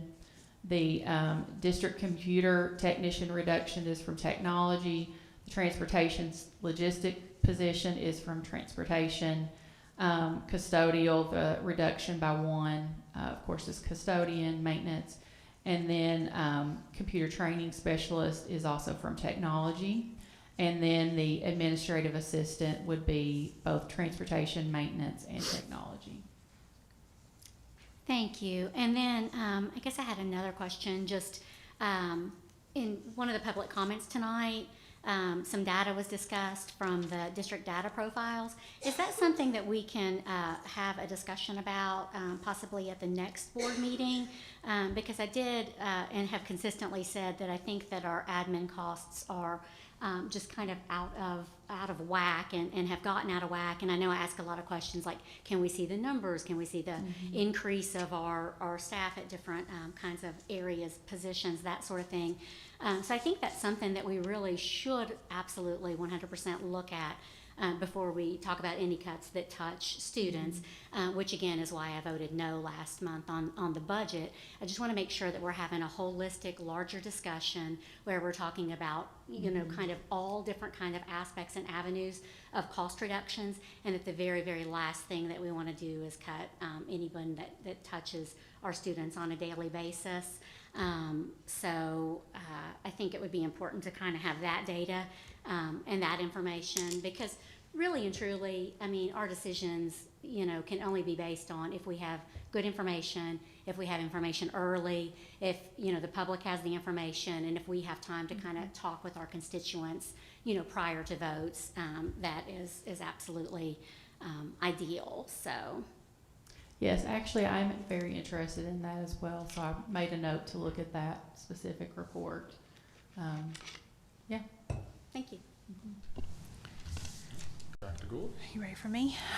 Okay, so one of the questions that I had, that I know that we talked about this a little bit, but the gifted and talented position, how do you envision that being dispersed to the local schools, and who is going to be, I know you said principals are going to be overseeing that, and then the someone in administration, and I'm just wondering who decides what that looks like and the services that they're overseeing, and making sure who provides that services at the school level? How does that work? Do we have an idea? Can you speak to that, I guess, as well? Yes, I'm gonna have Mr. Asher also talk a little bit about that. So essentially how that responsibility is going to be absorbed Yes, and yes. what that's going to look Thank like. you. So it will, hello? Is it You're on? red. You're red. Hello, there we go. Yeah. It'll be a collective effort. Essentially, it'll go back to, since my tenure here, we did not have that position previously. We do have school level coordinators. We will share the responsibility among my team of what the current person does, current coordinator, I should say, in terms of the testing, identification, meeting with the school level coordinators. The schools will have to get creative in terms of additional services, pull-out groups, whether it be special area teachers, what have you. We had done such things previously, as I mentioned. So it'll be a collective effort. We literally have, within my department, we have roles and responsibilities listed out, and we will divide those out so that we all have a role in that. I guess my follow-up question to that, and I apologize I didn't ask this ahead of time, but this just made me think about this. As we look at cuts to our middle school and our high school, especially what we were looking at tonight and all the testimony from the people that came here, and kudos to the students, by the way, for all their wonderful submissions and being present. My question is, how do we manage that with the reduction in staff at the middle school and high school to make sure those gifted and talented services are being adequately performed in those areas? I know that the AP classes and the dual credits and all that kind of take precedent and that sort of thing, but I guess more of the oversight of those students. There's school level coordinators at each of those, and honestly, when you get to the high school level, it is much more along the lines of advanced coursework and outside opportunities, anything from independent studies. I mentioned in this before, we had a young man working in the UK lab. So it's those type of things that would be really outside of the school building oftentimes. But the people that are in, the coordinators that are in this school will make sure that those opportunities are available for our students. Is that correct? Available and presented, because oftentimes, yes, it would require another step, Absolutely. With UK or something like that. Okay. My other question I have with this, and I think that I've had questions be posed to me about the cuts and how that mirrors. So like I know the optics of it when we're making new positions and also cutting positions, and I know that Ms. Springate just talked about this, but I just want to clarify that even with the new positions that are being created, we are still creating that cost saving measure of close to $900,000, correct? Over $900,000. Thank you, Mr. Asher, I appreciate you. The other question I had is, are there other areas that we could, especially in light of when we're talking about especially the impact to the high school in particular, are there other areas that we could look at cost saving measures at central office to increase that number, or combining roles, using our resources? Is there anything else that could be additionally absorbed? I appreciate the hard work on this. Let me say that first of all. It was good to hear from people, because a couple of things I want to address with that. One is that when we talk about certified positions, we're not always just talking about teacher positions. And so, previously, anytime I've talked about, and I hearing some misconceptions tonight, I'm like, oh, okay, there are some pretty big misconceptions out there about this. So I want to clarify those. So in many districts, you follow this process where you get the preliminary staffing, you sit down with the principal and you talk about, okay, how can we use the grant funding that we have? How can we look at positions, not just teaching positions, but how can we look at any certified positions that are on the table before we ever cut classroom teacher positions? So that's part of that process, is really looking at with each principal, okay, how can we meet the needs of our schools without cutting as many teachers? So looking at all certified positions and discussing those, because the allocation that comes to the site-based council and the principal, like you have above and administrator roles and that sort of thing, but you have several, like there are different positions that are also certified, not just teachers. So would that be looking at cutting administrators as well as part of that process? It could be, it's all, now, some administrators you all have put into your policy. So like some of them are staffed, it's in the policy. But yes, so that's definitely a misconception that needs to be clarified. But just to be honest, like my children are in this district. Right. I would not cut entire program. Like I would never advocate for that. This whole process is mandated. It's like, this is how it's supposed to be done. You're supposed to be able to say preliminarily, this is what we have. This is what we're seeing with enrollment. And then this is the revenue that, once we know what revenue we're getting to be able to make decisions, then we give the final staffing. So, none of those, like, that's definitely still all a process going on. The budget process is still going on. So, I mean, any ideas, and we've told everyone this all along, if there are other ideas for budget cuts, please send those to me. Please send those to Dr. Rayburn. And now we have Dr. Gribbins as well, our new finance director. But we are always looking for those ideas. So yes, absolutely. So who would have the final decision about that? Because nothing against our lovely administrators, I don't mean it in that way at all, but when we think about our site-based, and I'm still a little bit confused as how the high school has a little bit less authority with their site-based than other site-based, but that's a whole nother question. But when we look at that, if you think about you're cutting from your own team, as a principal who has the final decision on that, how does that get balanced out? Who is the person who balances that choice? So the principal works with consultation from site-based council, but ultimately they do have the final decision. They do have the final decision. So site-based, does site-based have the authority to go and say we would recommend this position over our teachers? They have the authority to consult. Okay. Yes. But the principal will ultimately, Mr. Reed would make the last decision. Yes. So I think that that's important to clarify for people that were here, but also people that are joining us on Facebook or whoever is wherever, that are site-based. We set the staffing allocations. Those staffing allocations don't necessarily. Based on our staffing policy. They do not necessarily have to be teachers. They could be in other areas of certified individuals in the school, correct? Yeah. Is that what you're saying? Yeah. There are other positions, yes. Mr. Asher? I just want to comment on that. We specifically, intentionally, I'm site-based coordinator, so I've made the rounds to all not all yet. I think I got one more. Because it's decision-making season. So I go over the levels of governance in the district, starting with Board of Ed, Superintendent, site-based committee, principal. And then also we look at specific policies that may play into decision-making, whether it's budgeting, staffing, scheduling, just so that it's calibration. And so I've made the rounds. I have Simmons today and have one more to go, so that they're clear on that. So are students allowed to attend site-based meetings and voice their opinions as well? Or is it? They're just like this. They are? Okay. Yeah. I think that's good information to put out as well, because obviously there were a lot of students here, and I mean, I've been here a couple months now. I've never seen students show up. It was like awesome. That before. It was amazing. They Because did that's a great job. obviously why I wanted this position was so I could voice people's opinions. So Absolutely. seeing students step up and actually use their own voices was amazing. So I think for people watching, for parents watching, if their students really do want to talk about that subject again, to take it to site-based, because the board technically, like they said, they make kind of the first say, but site-based has the final say. So to take And the it with principal. them. And the The principals, principal. yeah. Exactly. And then I had another question while I was already talking.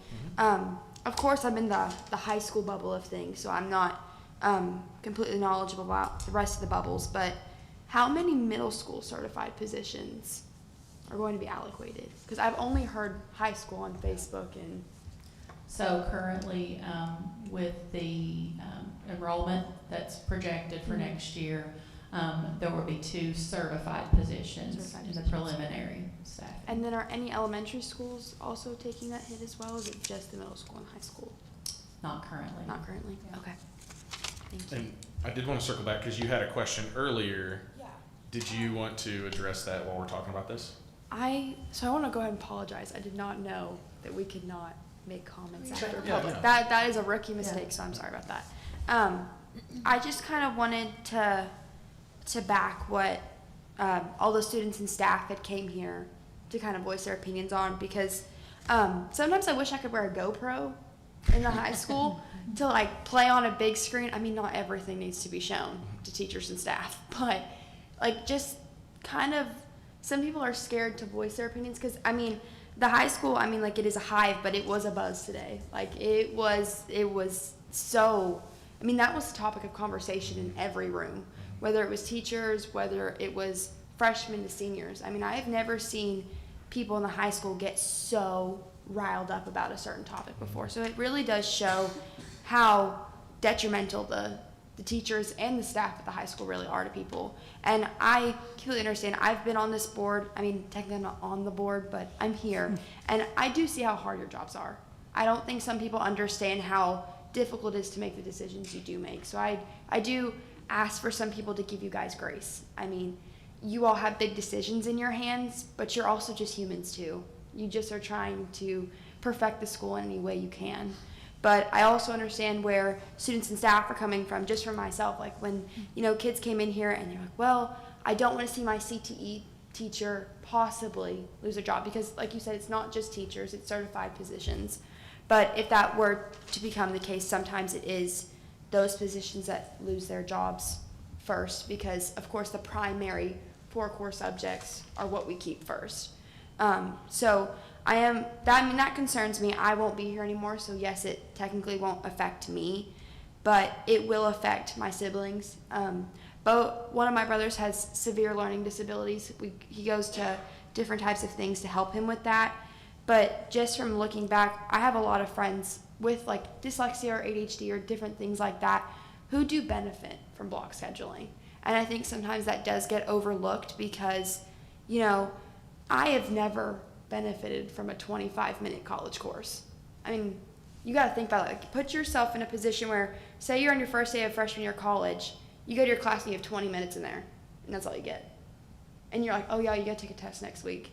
And so I think that's where a lot of students are coming from, because I'm in a lot of hard math classes, science classes. I'm in college chemistry, and I am not a science nerd. That does not come easily to me. I struggle immensely in that. But to think that I would probably only have, because yes, technically we probably have 45 to 50 minutes then. But with teachers having to take roll call, get the class settled down, that usually takes about 10 minutes, which is sad to say, but these are high schoolers who are so bored in the classroom that all they want to do is like chit chat to their friends and talk about things. And that's not the teacher's fault. It's just a bunch of 17-year-olds in a classroom. But I think it would definitely be an issue. And what these people are saying are worth talking about, because Mr. Reed and all the principals and the teachers do a wonderful job at the high school, but there are certain things that could possibly be affected if the high school were to lose certain teaching positions. But also, I understand where you guys are coming from as well. So. Well, I want to piggyback on that, and I would like for clarification about what we can do and what we can't do, because I think that and I can say for me, as before I even ran for the board, I had this big grandiose idea of like, I'm going to go change. It's like my social work dreams coming right back. I want to go change the world, change our district, make all these things. And there are certain things that we can do as far as governance goes and set policy, but there's a lot of things that we cannot do. And this is one of those things that we don't currently have control over. We cannot control how the schedule goes. That's a site-based and Principal Reed's decision as far, and just like we said about we could set the staffing, but we cannot choose, if it's a teacher or if it's somewhere else or an administrator or whatever. That is something that's up to the high school. So I greatly, if you all have heard me talk once, you've heard me talk 1,000 times about using your voice, and I appreciate all the people that have reached out and came tonight and spoke. But I just want it to be clear that there are certain things that the board can do, and this is not one of them. We do not follow in the preview of being able to set this. And so I just wanted to make that very, very clear that we have to shift our focus. And I have a rising 9th grader. Like, this directly impacts my family too. I just want to say that this is not the space for it. And I do appreciate all the testimony. I would love to see us have more CTE career paths. That's why I mentioned that tonight. Not all the ones that we have fit everybody. I would like to see that increase significantly. But there's only so much we could do. One of the things that I did want to bring up that with the number of students that are coming behind, because I do know, because I remember being on site base, how big our 6th grade class is across the district. And as we lose positions here, I think we just have to think about embrace for being the teacher need returning, right? Because we'll have an inflated class size right around. And if you turn around and if you think if you're losing these teachers to another district, it may be, I've also been on the hiring side of things. I know how sometimes it can be also a struggle when you're trying to figure out late in the game what our numbers are going to be and trying to get the best teachers in those seats or in those classrooms. So, again, that's not something that we can resolve, but it's something that we absolutely should keep in mind as we look at this. But to go back to the reorganization, I'm just curious, I just want to be clear that, just like Dr. Jones said, that this is still a cost-saving measure just as much when we look at creating new positions to fill those needs that she mentioned with that. So just to kind of circle back to that.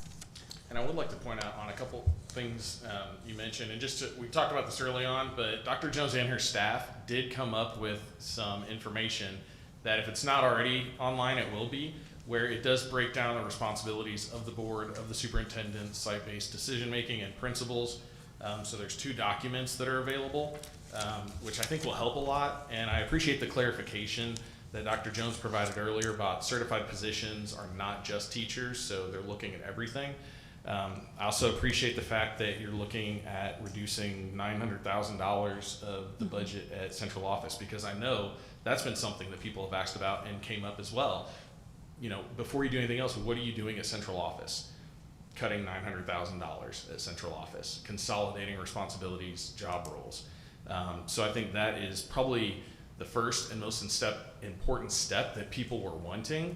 And we've talked about taxes before. We've had public comment about tax increases, and one of the biggest asks that we had as a board was, can you please look at ways to save money? Please look at ways to cut things before you raise the community's taxes. And so we've done that. That's what's going on right now, and a lot of it's painful. A lot of it makes people uneasy. I think that the clarity that we provide to the public is extremely important. I know that things get posted on Facebook. There's some things that are accurate, as we heard in some of the things tonight, some things that aren't so accurate.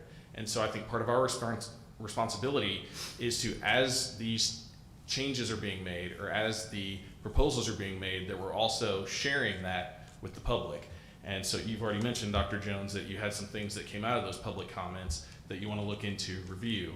And so this is an ongoing process. Again, preliminary staffing allocations happened earlier this week. Final will be in April.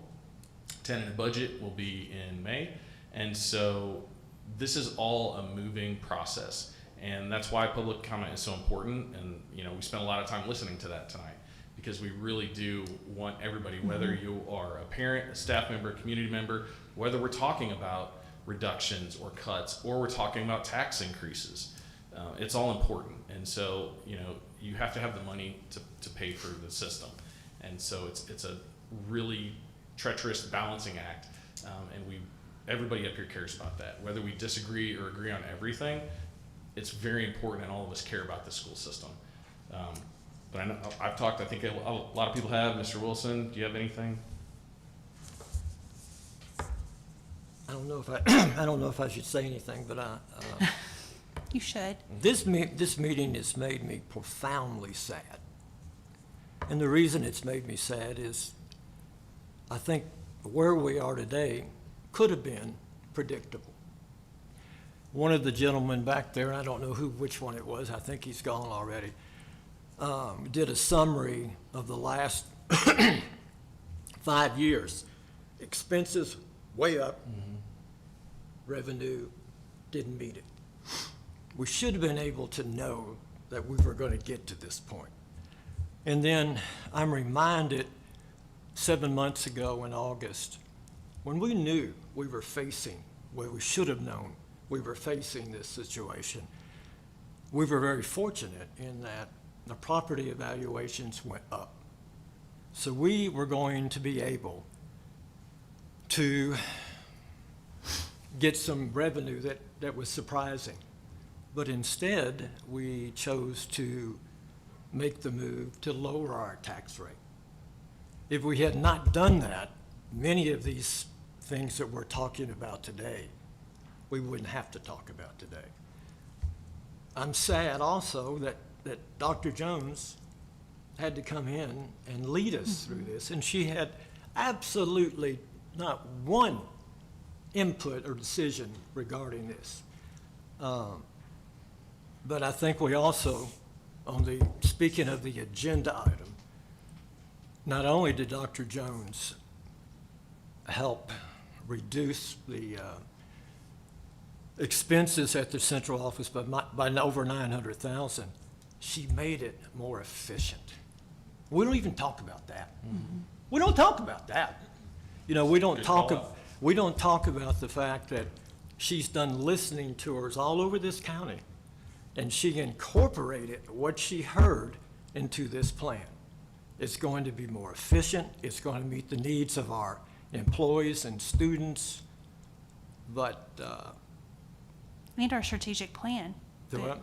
And our strategic plan. Absolutely. It's all connected. But it has been a sad meeting. That's all I have to say. Well, and I did want to just say a couple of little things. I know it's almost 9:30 and we want to get out of here.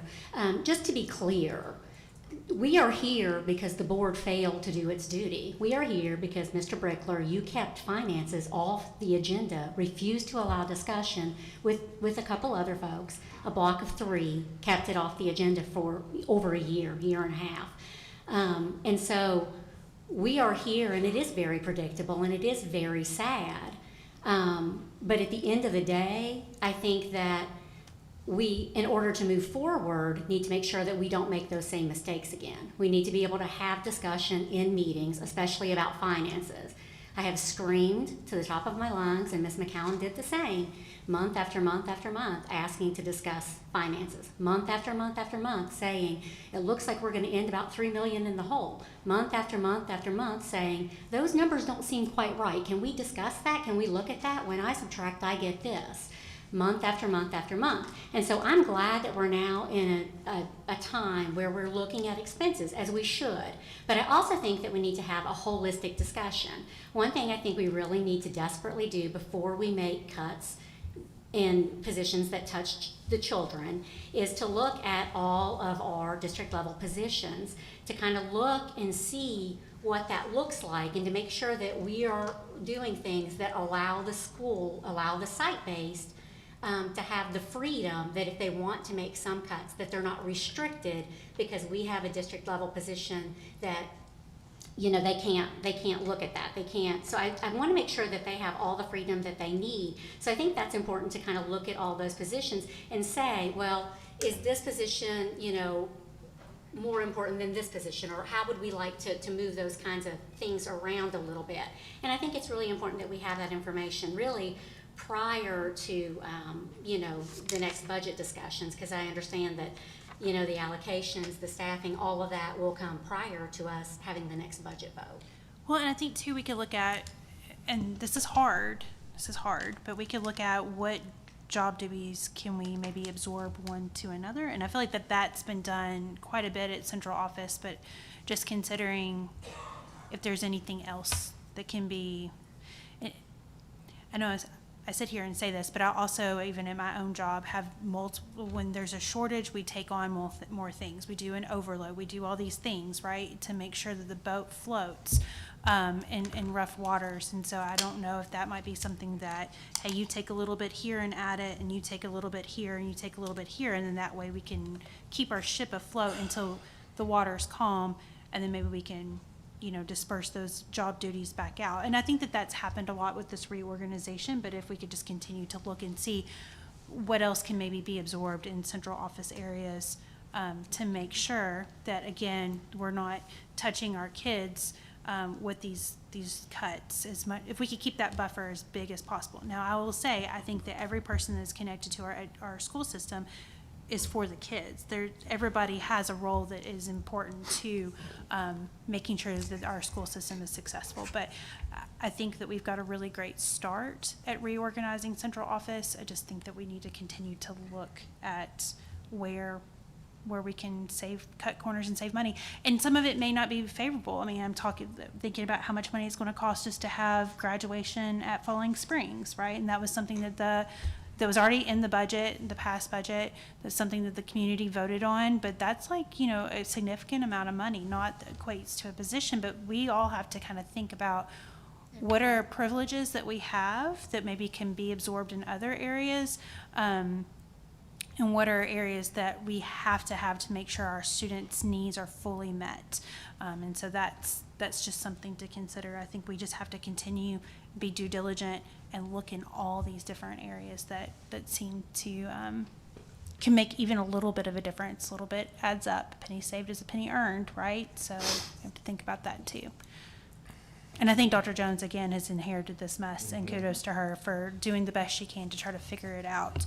I will say, just in a response to that, Dr. Gould, that we have looked at all those duties and we have absorbed with the reduction of that many people. That's what's definitely happening. what we've done. Yeah. So. All right, we have a motion. All those in favor of approving central office reorganization? Aye. Any opposed? Nay. Motion passes 4-1. Can I have a motion to designate Woodford County School Board Treasurer? So moved. Motion by Mr. Wilson, Second. second by Ms. McCowan. Dr. Jones, did you have anything? Just introduce. Oh, we want to introduce our new treasurer, Dr. Gribbins. Jason Gribbins will become our new treasurer. And he has an extensive background in leadership and finance and Come on down. education. The price is right. And he, we're really excited to have him here. So, Dr. Gribbins. Yes, it's a pleasure and a joy to join such a wonderful school district and such great people. So I'm definitely looking forward to continuing the legacy and the impact here in Woodford County. So, and like Dr. Jones said, I come from higher ed. I've done in K-12, also vocational technical schools in the military. And so looking to bring all of those different experiences across the U.S. I was talking to Adam earlier about getting to travel across the country and overseas. You get to see things that are done really well in some states and some that maybe aren't as good. So it gives you a really well-rounded picture and bringing those to such a great school district. So. Thank you so much. Sorry, we just wanted to introduce you to everybody. I know that put you on the spot there a little bit, but just wanted to introduce you. All right, all those in favor?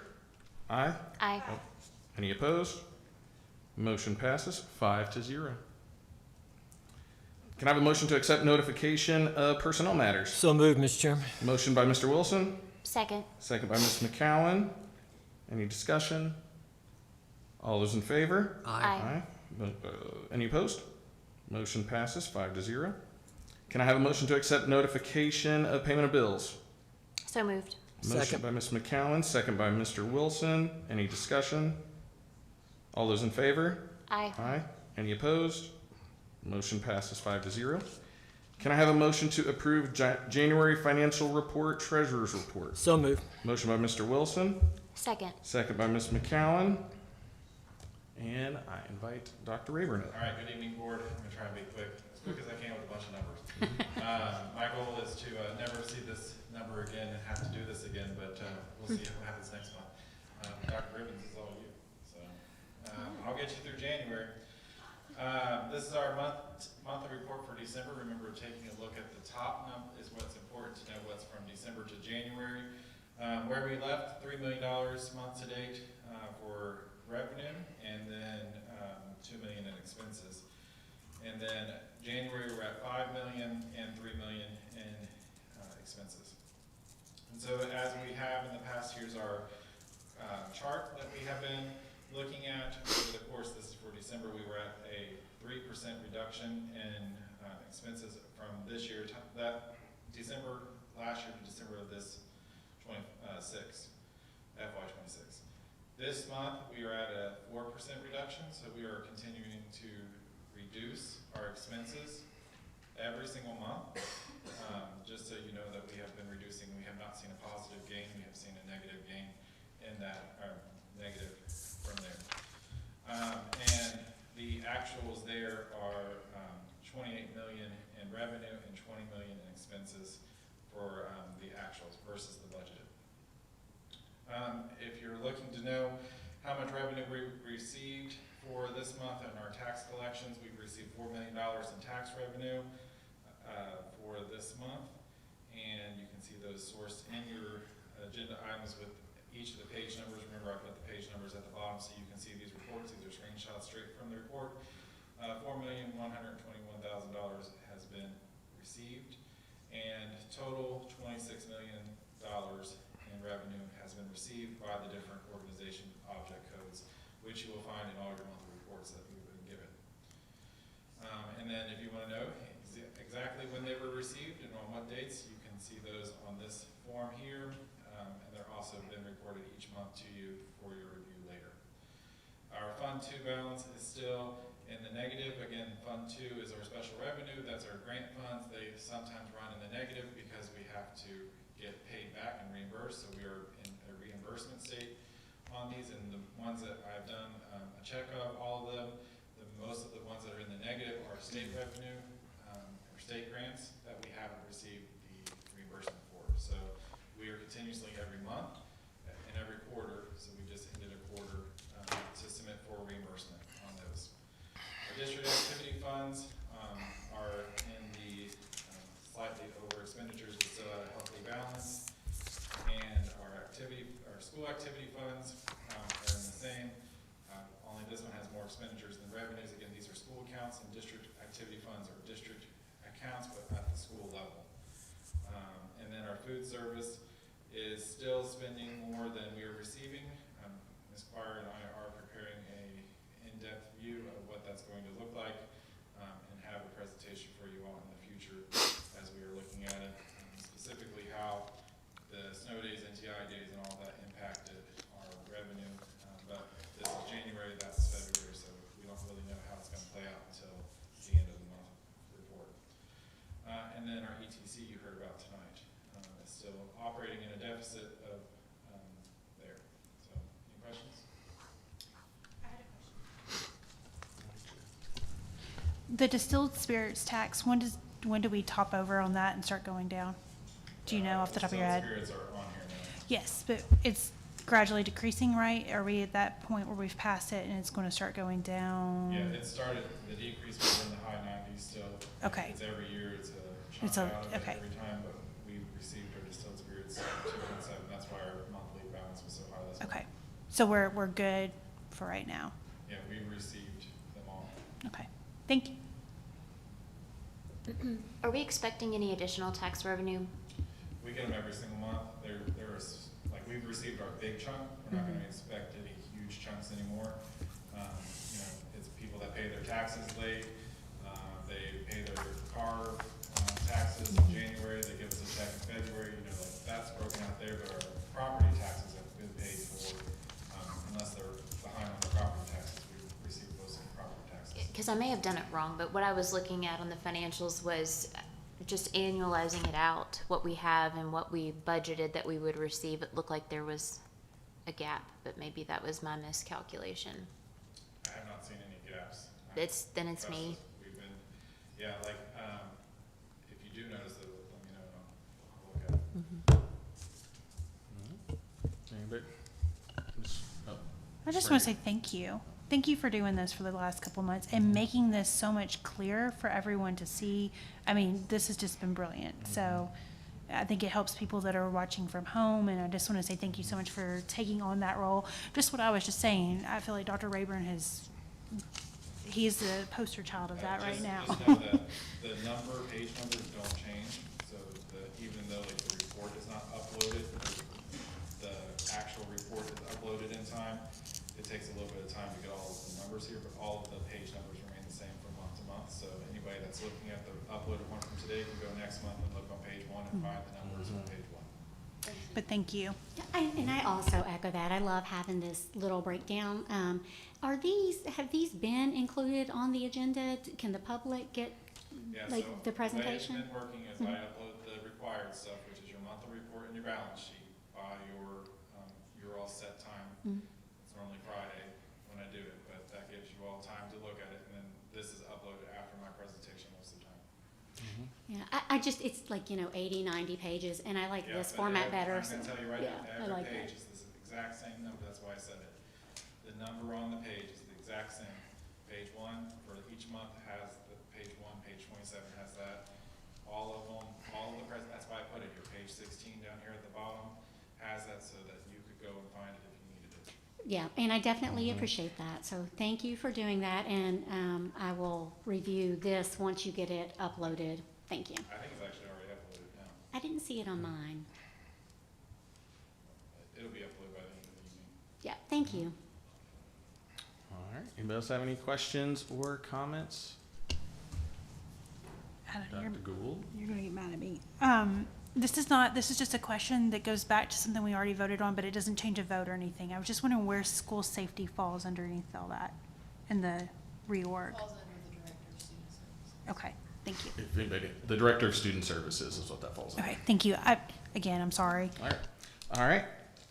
We have a motion, so all those in favor of approving January financial report, treasurer's report? Aye. Aye. Any opposed? Motion passes 5-0. Can I have a motion to approve the minutes of the January board meetings? So moved. Motion by Mr. Wilson, Second. second by Ms. McCowan. Any discussion? All those in favor? Aye. Any opposed? Motion passes 5-0. Can I have a motion to approve hardship requests? So moved. Motion by Mr. Wilson, Second. second by Ms. McCowan. Any discussion? All those in favor? Aye. Aye. Any opposed? Motion passes 5-0. Can I have a motion to approve migrant education program staffing requests? So moved. Motion by Mr. Wilson, Second. second by Ms. McCowan. Any discussion? You have discussion? Yeah.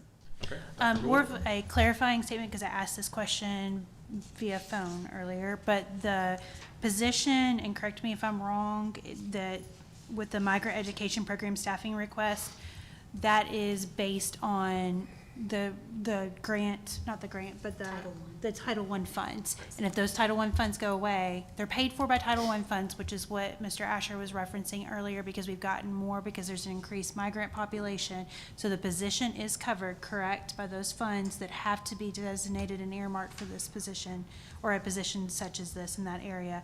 And the position would cease to exist if those funds reduce or go away, correct? Okay. And then the other thing, just to clarify too, so there's no impact to the general fund with this position. So it's not money that we could take and use for other, positions and that kind of thing. It specifically can only be used for this program. So I just wanted to clarify. Good clarification from both of you. Yes, and that comes from also that it was mentioned during the public comment too, so just clarifies Yep. that too. All right, all those in favor? Aye. Any opposed? Motion passes 5-0. Can I have a motion to approve the ETC summer program tuition increase? So moved. Motion by Mr. Wilson, Second. second by Ms. McCowan. Any discussion?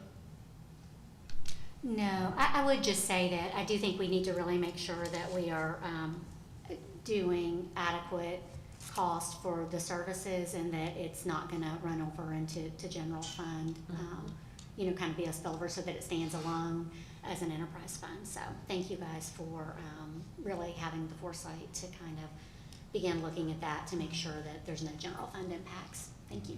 Absolutely. All right, all those in favor? Aye. Any opposed? Sorry. Motion passes 5-0. Can I have a motion to approve the high school parking lot expansion? So moved. Oof, sorry, hold on. Need more water? A lot of talking tonight. All Here's right. some water. Listen, Yeah. I've been there. I know how it feels. Any discussion on that? Did we get a second? I don't know. I don't think so. Second. Oh. All right, I didn't, but I will. who did the motion? Me. Okay, Ms. McCowan, second by Mr. Wilson. They're switching up tonight. Any discussion? Yeah. I just want to say, I think that this is much needed. I think that it serves a great need. The school was built with not enough parking spots. And this is money that's already allocated to the school building fund. So it belongs to them in that sense, and let's make it the best we can and fulfill that student need. So that's why I'm voting yes. I completely agree. I don't get to vote, but yeah, this is If you great. could vote, you If would. I could vote, I'd say yay. Your input is still very welcome. But again, to clarify for all those in our viewing audience, this has nothing to do with the general fund. This does not take away anything from the impact of the money that we have to cut. This is already high school build fund, so it goes to them. All right. All those in favor? Aye. Aye. Any opposed? Motion passes 5-0. Oh, and just, well, we said it, but just to clarify on that, it is with, it was the quote with PNR Construction that we talked about. Yeah. So, yeah. Can I have a motion to approve the high school spring box project? So what we're asking is that we want to approve the project of spending no money and allowing our maintenance department to do the work. So this would be to approve that the actual spring box. So if we don't get a motion for it, we're not doing the spring box, and then it would fall If you on. look at the attachment, Yeah, so a point of order, the proposal that's before you would be to approve moving ahead with the Springboks project, right? It was recommended to you earlier Perfect. to disapprove that, so you can entertain a motion either to approve or a motion to disapprove that project. Okay, but the Well- project as recommended is for the drainage that maintenance would. Great. Put in and we place. want to approve for Yeah. our maintenance department to do it at no cost. Correct. Right? So this is something that the superintendent has recommended we approve, a plan of having our maintenance department at no additional cost do the, Spring box. The spring box. Mitigation. French drain, I Yes, think is what they yes. said. Yes. So we do want to make a motion for a Yes. no-cost project for our department to do it, so I would Yes. make that motion. Yep. So I'm confused. If we It's very approve it- confusing. If we approve it, it would be for the recommended French drain at no cost For maintenance for the department. maintenance to complete. So if we vote yes, we're voting for the maintenance. Yes. Yes. If we vote no, we're voting for the spring box. Or just I not, mean- or not to do anything. Not to do anything. Not to do anything. So yes is yay maintenance, right? Yes. Okay, just making sure. All right. Is there a Is that motion right? and a second? I made a motion. Yes. Oh, Who else? You, Oh, you all just Second need, by you need to be Mr. McCown. very, very clear on what motion it is you're entertaining, and whoever's making the motion needs to say it, because bids have been taken for this project, and so you are taking action to not accept any of those outside bids. Sherry, that's all you. Okay. So you just want to be very clear with that, so there's no confusion later. yeah, so absolutely what the motion was to accept allowing our maintenance department to do the spring box mitigation at no cost,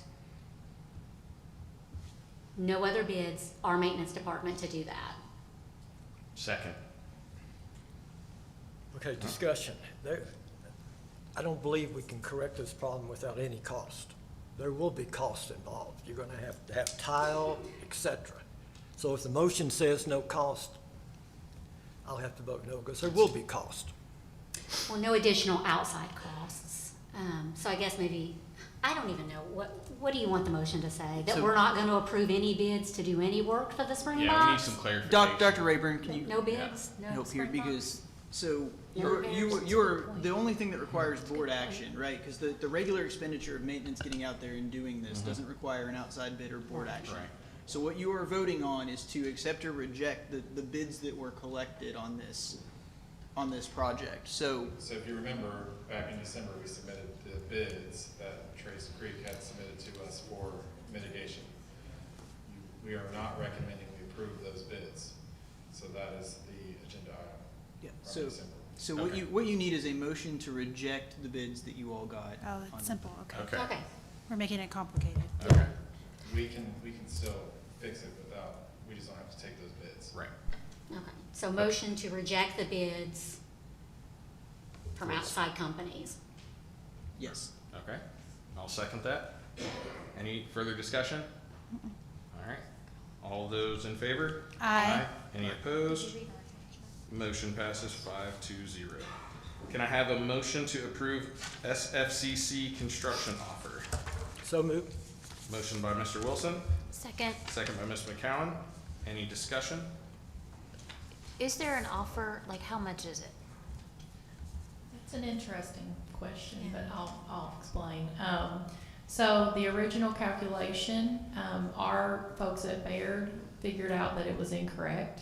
And so I spoke with the commissioner and we spoke with KDE and they are recalculating it now. But we need to go ahead and accept whatever they offer us. But it will be more, so. Yeah. Because there's a deadline in place, so we have to accept it to get it, but they're still doing the recalculation to get us more money. Did you need to put your recommendation and your signature on it, or does it matter? It's not on the attachment. I will look at that. Okay. Yeah. Yes. It actually required, I'll do that, I'm sorry. It's okay. I just didn't know. It just helps guide Yeah. us. If you recommend something or not. All right. All those in favor? Aye. Any opposed? Motion passes 5-0. That is it for the regular meeting. Can I have a motion to adjourn? I will make the motion, but I'd like to say, well, and I haven't discussed anything this evening, so I'd like to take 30 seconds to make a comment. It's my opinion that the chairman's role in drafting agendas and conducting the meeting has had nothing to do with the financial situation we find ourselves in. And I would go even opposite, that your role as chairman, your collaboration with the superintendent have helped us to make good decisions. Motion to adjourn. Thank you. Second. Second by Ms. McCowan. All those in favor? Aye. Any opposed? Motion passes 5-0. Thank you, everyone who's here for the regular meeting. We do still Finance have court. another Thank thing you. to do. Thank you so much. Your words are very helpful. I'm sorry that I voiced my opinions. No! That's why you're Your here. opinion That is why is you're valued. here. Sorry No. if I put you guys like. That is why so you're what here. are we doing? Yeah. That's No. not what I No, you said. didn't. There were a lot of people asking me questions today. I was like, how? It's all That is your role, so thank you. Now your answer is good. What's the first item, Mr. All Chairman? right. I'm going to call to order the Woodford County Public Schools Finance Corporation on February 23rd, 2026. Roll call, all members are here and in person. Our regular agenda. Can I have a motion to designate School District Finance Corporation President? And who will that be for the That motion? will be myself. Okay, I would like Adam Brickler. nominate Adam Brickler for whatever we're nominating him for, President of the Finance President Corporation. of School District Thank you. Finance Corporation. All right, Perfect, there's a Sarah. motion. Thank you. Second. Second by Ms. McCowan. All those in favor? Aye. Aye. Any opposed? All right, motion passes. Can I have a motion to designate School District Finance Corporation Vice President, which would be Mr. Ambrose Wilson? Motion. Motion by Ms. McCowan. I will second that. All those in favor? Aye. Any opposed? Motion passes 5-0. Can I have a motion to designate School District Finance Corporation Secretary, which would be Dr. Jones? So moved. Motion by Mr. Wilson. I will second that. All those in favor? Aye. Any opposed? Motion passes 5-0. Can I have a motion to designate School District Finance Corporation Treasurer, which would be Dr. Jason Cribbins? So moved. Motion by Mr. Wilson. Second. Second by Ms. McCowan. All those in favor? Aye. Any opposed? Motion passes 5-0. Can I have a motion to adjourn? So moved. Motion by Mr. Wilson. I will second that. Oh, All I was those in wondering, favor? When did I Aye. write that? Any That opposed? was yours. Motion passes. Good Motion to evening, adjourn. everyone.